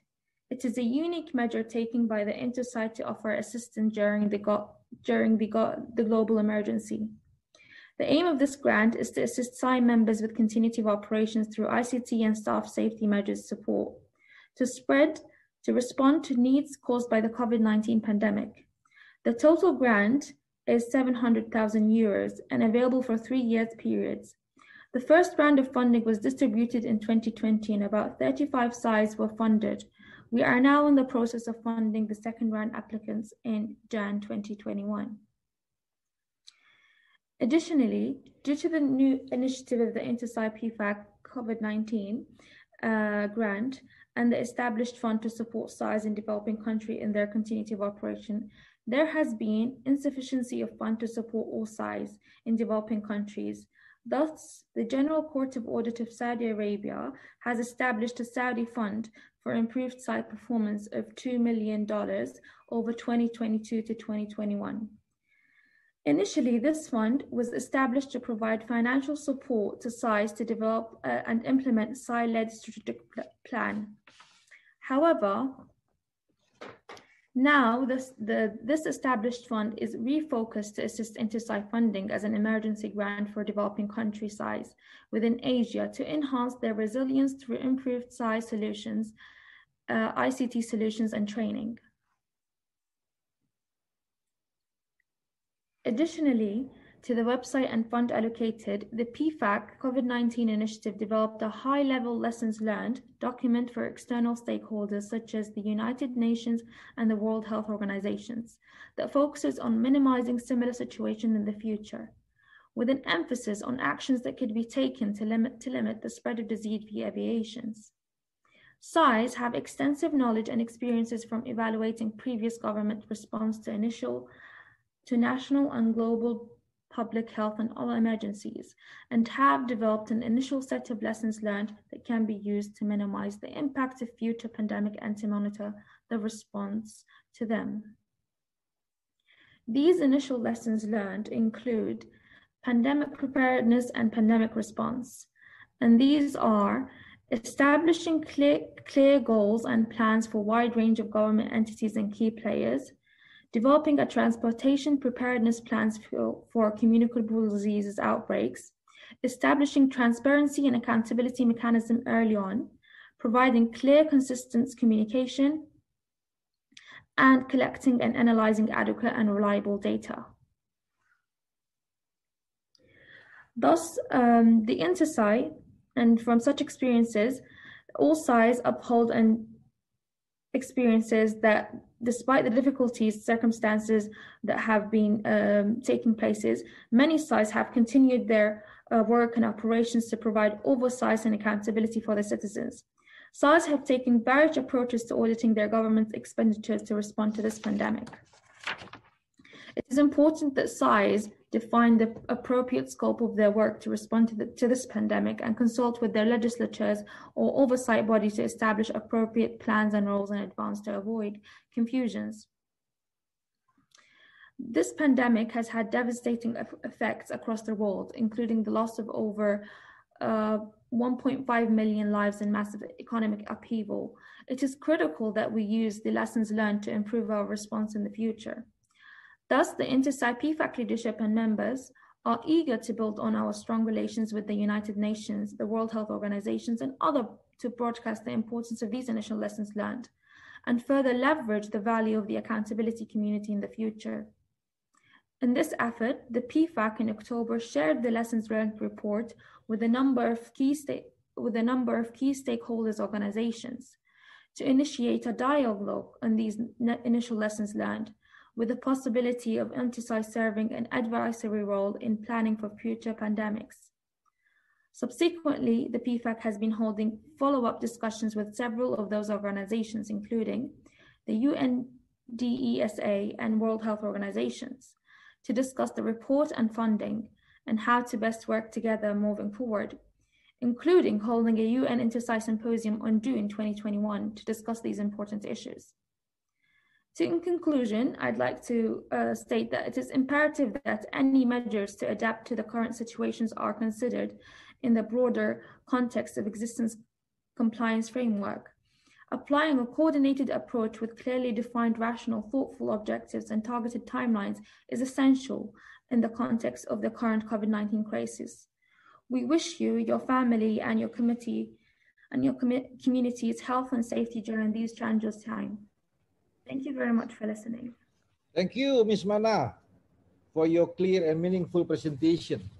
So if I may summarize, there are 2 points by Ms. Mana. The INTERSAI Policy Finance and Administration Committee, which is PVIC, which was established as an initiative to help SIs around the world to continue to share best practices and lessons learned in performing COVID-19 audit. This initiative also has launched INTERSAI COVID-19 website with helpful information and resources to the INTERSAI community on maintaining continuity of operation, relevant audit reports and methods, and remote work and training tools. In addition to the website, VVIC has been granted an INTERSAI emergency fund, which offer to assist SI members their continuity of operations and necessary information technologies and related software to respond to needs caused by the COVID-19 pandemic. Lastly, the VVIC COVID-19 initiative also developed a high-level lesson learned documents for external stakeholders that focuses on minimizing similar situations in the future, with an emphasis on actions that could be taken to limit the spread of disease via aviation. I think that's all for the all speakers. Thanks again, Ms. Mana. Now we come to the comment and question in this second session. So first, we have comment from Mr. Gilame Barao from the European Union. He said that COVID pandemic has highlighted how public and private sectors are closely aiming at delivering timely vaccines and how geostrategic this is. This also implies an accrued role of SIs on assessment of procurement tenders and public-private partnership agreement. I think this comment is very important to all SIs and also BPKP and of course the government. I think we thank you, Mr. Gularmo, for your comment. And there's some questions. This is from Asralur Rahman from BPK to Anau. The question is, a sentence in your last slide is quite interesting. Yeah, it's the quote is, planning documentation in a time of crisis does not need to elaborate. Please, Miss, I think.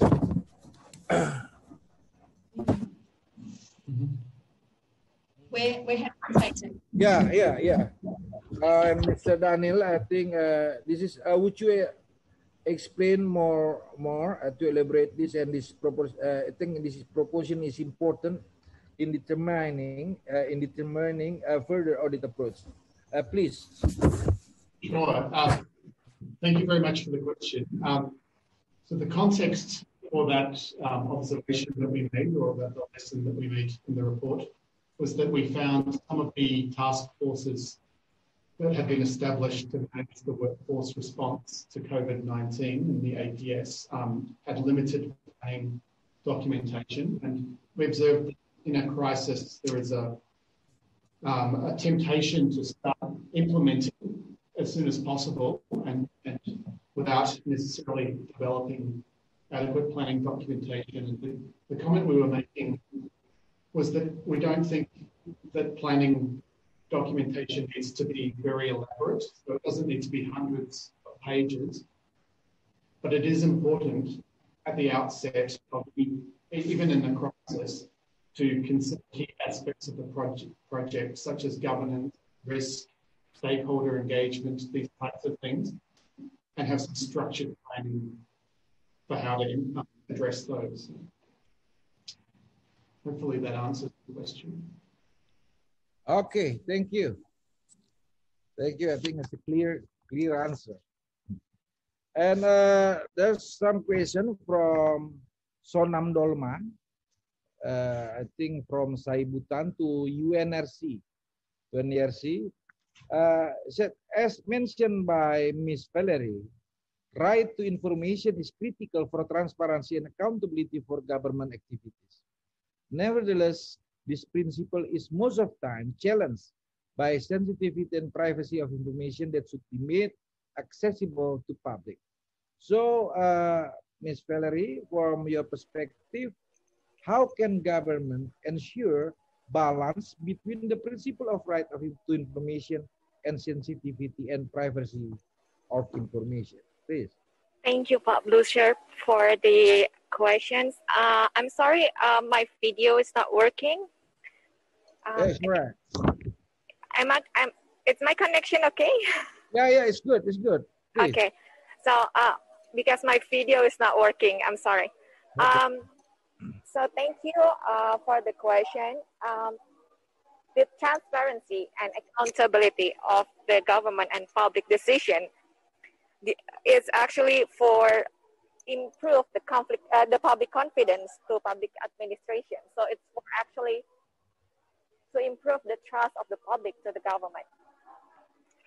And the UNCAC requires state parties to enhance transparency in public administration and its organization, functioning, and decision-making process.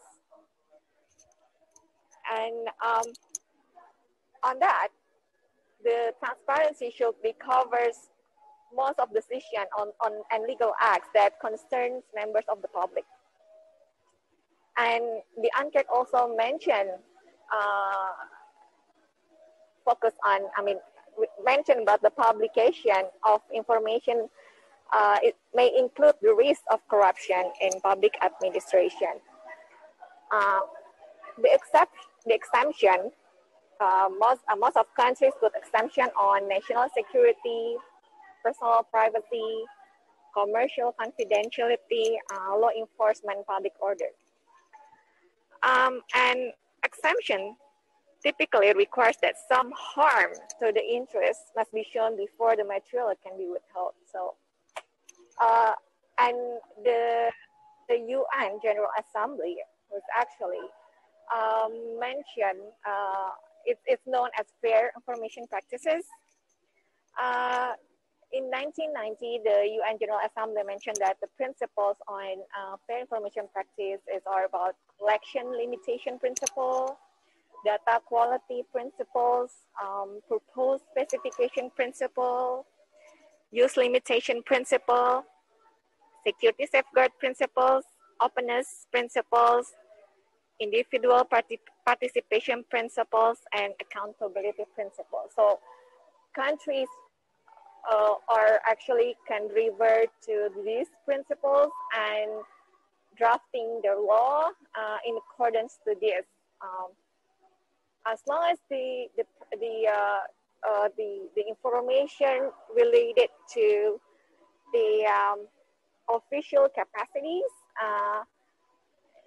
the information are not considered as personal information because generally it's not related to his or her personal life, and it's likely to be that was actually to be sensitive. So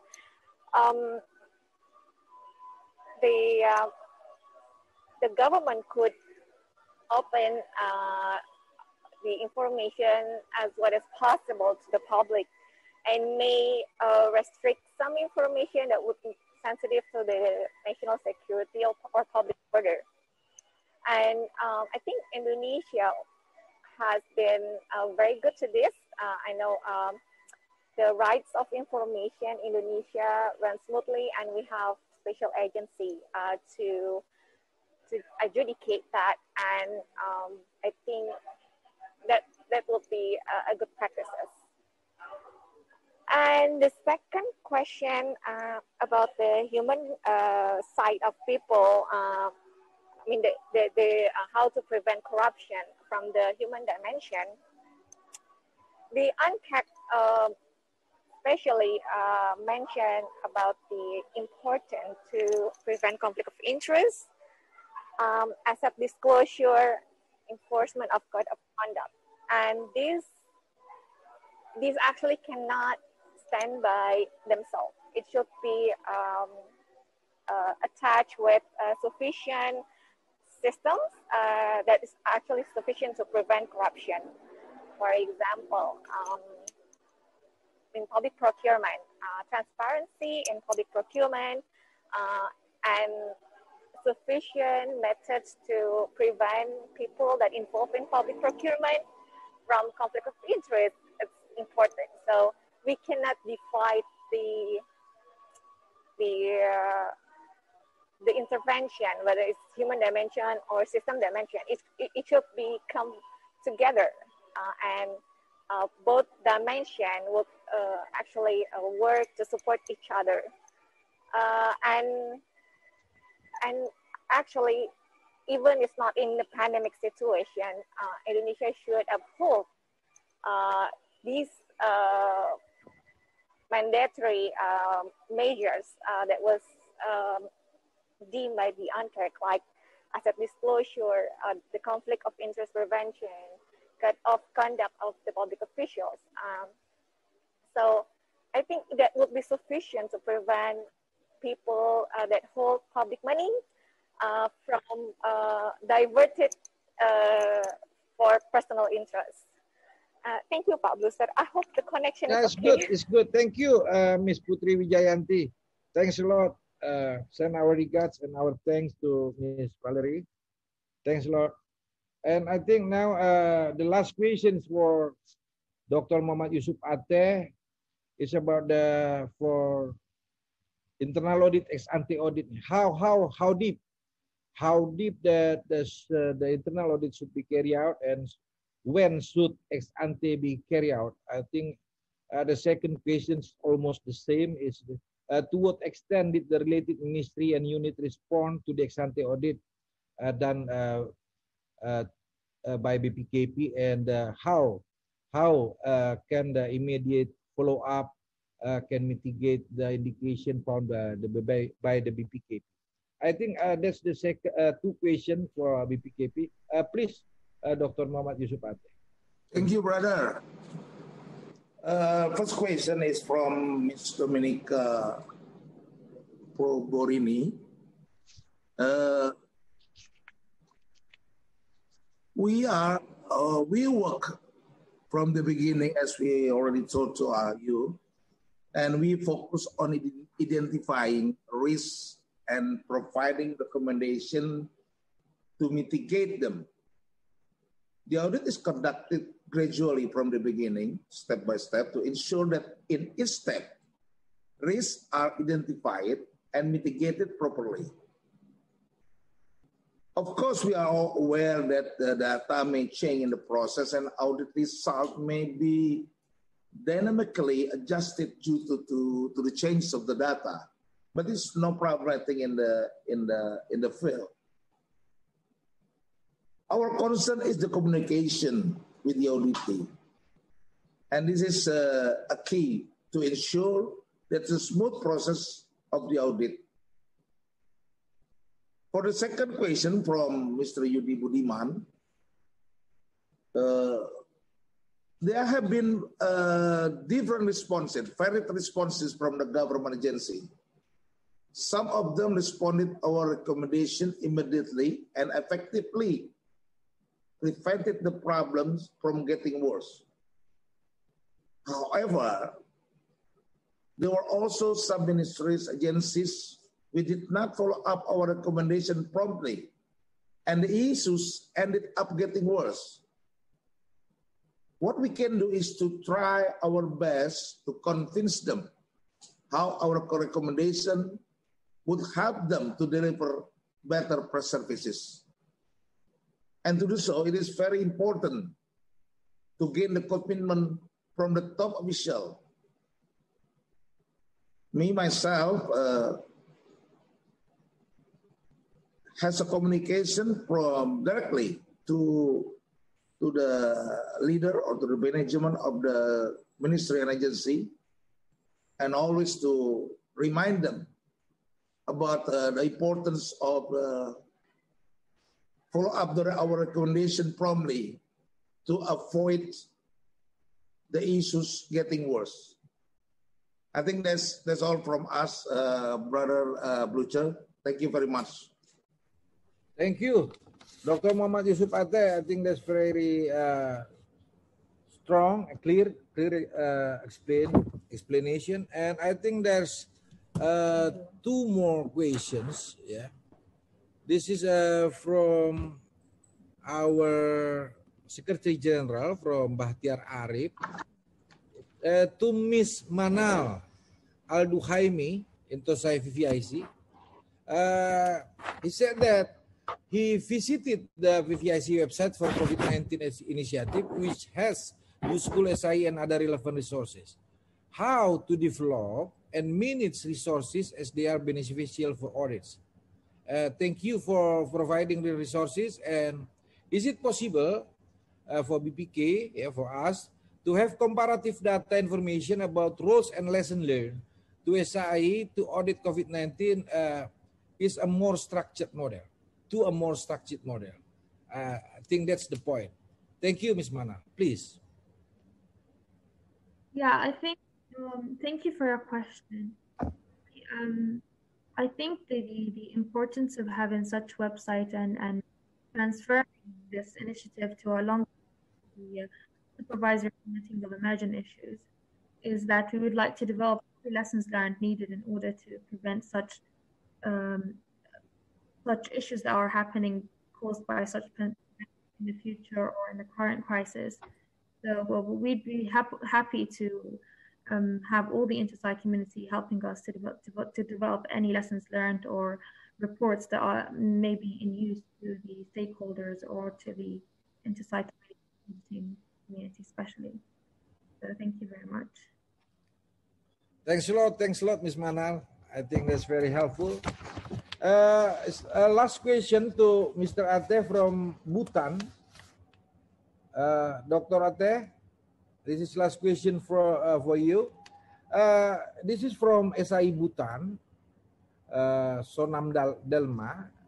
That in case of some countries, governance structure of internal audit is such that they are part of management, and this arrangement creates difficulty for the internal audit unit to perform oversight role and faces challenges in implementing recommendation. So, from your vast experience in internal auditing, what suggestions he needs suggestions that the BPK can give for such structure of internal audit to make sure that the management implements recommendation provided by the internal auditors. Maybe you can share your experience, Dr. Muhammad Yusuf Ate. Please, thank you. Yes, thank you from Sonam Delma, SI Bhutan. Actually, we have some issues about that, and I think the key is independency and integrity of the auditor, of the internal auditor, to cope this issue. And we have to, and again, it's about communication, how to convince the management, to the leader of the ministries, and also to follow up our recommendation. So the key is about the independency, integrity, and the communication. I think that the answer that we can give you in this period of time. Thank you. Brother Blucher, we leave it to you. Dr. Muhammad Yusuf Ate, I think it's very clear explanation there. And this is more lively, actually, the discussion. There's some questions again emerged from the last time. So there's from Adi Priyono to Prof. Ari Kunchoro, Rector Universitas Indonesia. He said that the history of eradication of corruption in Indonesia is a journey that has come and gone following the dynamics of the development around it. He is inseparable from a mixture of community demands, political needs, and the demands of the business world, and even international pressure. What your comment, your answer, maybe your perspective, Professor, from these quite of statements? Please, Prof. Ari Kunchoro.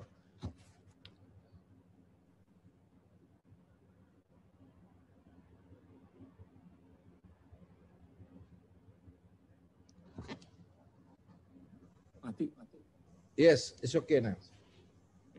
Thank you for the question, Pak Bucher.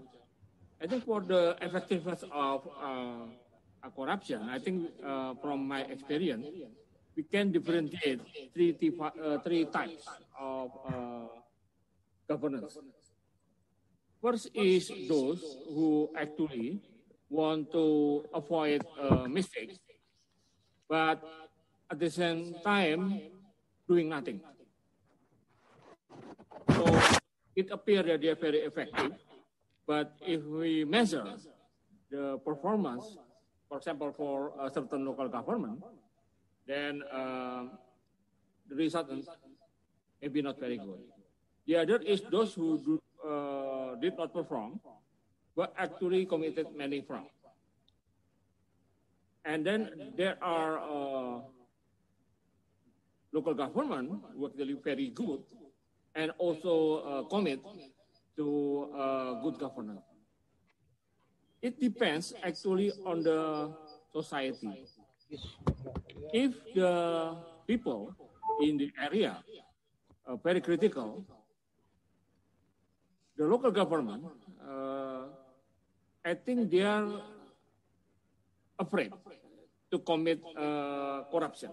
So the level of corruption may be low, but they tend to have good performance in serving the people. The key is actually how the people actually read newspaper. This is very interesting. If people watching TV it's not necessarily correlated with the government, but the area where people actually read newspaper actually have very good government.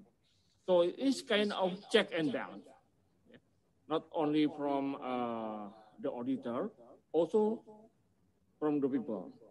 But the democracy actually create a complicated things because there is actually a transaction how to get into the competition, political competition. In many areas, actually,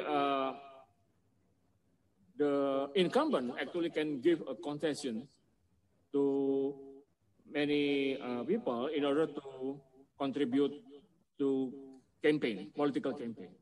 I think we have to make regulation in this, either spending cap or financed by the government in order to stop the vicious circle between donation for political campaign and corruption. Thank you very much. Thank you, Prof. Thank you. I think now we come to the last question. I think this is the last questions, yeah. This is from Nico to Miss Deborah. I think to Miss Deborah, yeah, or Mr. Daniel Anao. The question is, in responding COVID-19 pandemic, it should be formulating coherent policy, but with agile response, such as with the second, third, and so on strain of virus. So the response of the government should be responsive. The question is how to balance these two qualities, translated in the audit process with its SI difference mandate in every country. So please, your comment, your answer on these questions. Thank you. Thank you. To say that's a very big question to answer, but I'll try and be as brief as possible.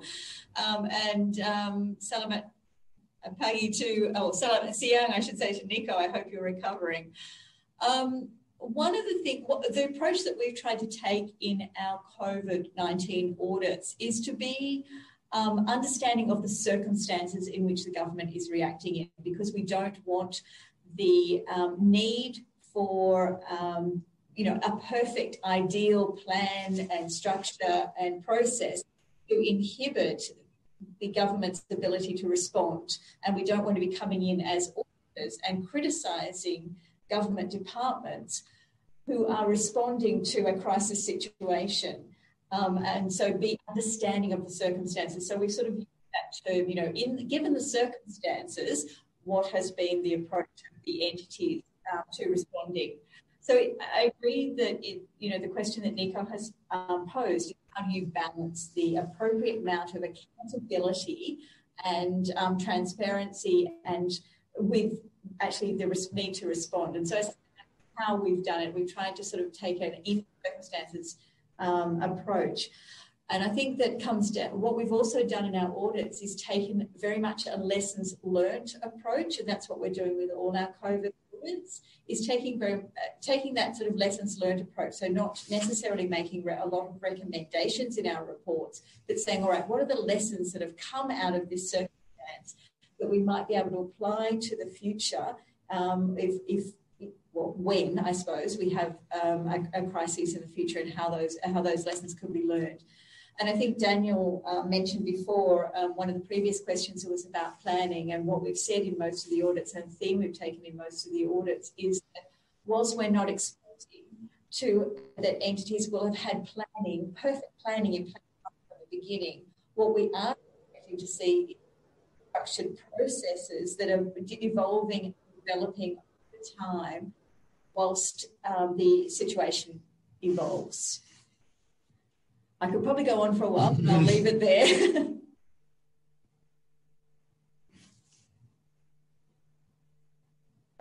All right, thank you, Ms. Deborah. All the working group, I think, in Anao, thank you. Thanks a lot. As we come to the end of the session, I would like to sum up our discussion in this second session. So, SAIS has important role, especially in safeguarding the management of public expenditure during COVID-19 pandemic. Emergency funds pose risk of fraud and corruption. Therefore, relevant stakeholders must work hand in hand to avoid the mismanagement of COVID-19. In addition, it is critical for BPK to collaborate with law enforcement authorities in order to monitor the government response to COVID-19 pandemic. This is also important to reach the SDG goals in Indonesia, particularly number 16.6 target. Second one is our audit experience has given us much information. The audit, which cover performance audit, financial audit, and other assurance activities, have been proven effective in evaluating management of the APS workforce in implementing the Australian government COVID-19 priorities. Therefore, ANA will continue on the effective, efficient, economical delivery of the Australian government response to the COVID-19 pandemics. Third, internal audit unit must change its audit method so that accountability, integrity, and transparency could be achieved in COVID-19 pandemic by initiating adjustment to internal audit activities. And BPKP has shown this transformation effectively. However, it is also critical for the government to follow up audit recommendation. In order to safeguard the people expenditure, the BPKP is also working closely with other institutions to maximize its functions. Fourth, the COVID-19 emergency fund granted to UI, University in Indonesia, has been utilized by the UI management to take urgent action in order to handle the COVID-19 crisis carefully with accountability, transparency, and integrity. However, the challenge faced by UI is inevitable, but still with their effort, they still maintain to tackle those barriers to ensure that the funds has complied to all regulation and take necessary corrective action that could be taken on risky area immediately.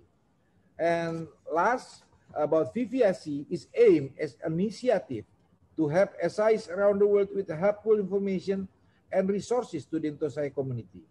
VVIC's establishment has resulted beneficial tools that support SI in their continuity of operation, such as website, emergency fund, and information technology approach to response to needs caused by the COVID-19 pandemic.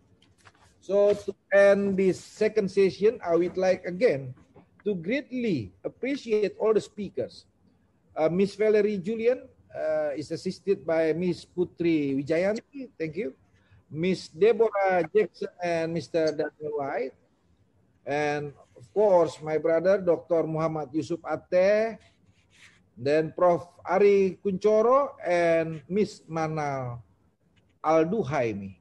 Thank you so much to all for delivering such insightful presentation. I would also to thank Chairman, Vice Chairman, and all board members, and all participants for your active contribution, making this discussion of the second session could be lively. Thank you very much. Again, I give the platform back to MC. Thank you. Thank you so much, Dr. Bluser Rajaguguk, for facilitating today's webinar. Distinguished speakers, ladies and gentlemen, we have now reached the end of the international webinar on ensuring transparency and accountability in COVID-19 pandemic, a multi-stakeholder approach and perspective. On behalf of the committee at the Audit Board of the Republic of Indonesia, I sincerely thank the moderator, speaker, and all participants joining us from at least 20 countries for your kind contributions and active participation. We hope you find today's discussion fruitful and insightful. To end, please stay safe, stay healthy. We'll see you again in another occasion. Thank you. Wassalamualaikum warahmatullahi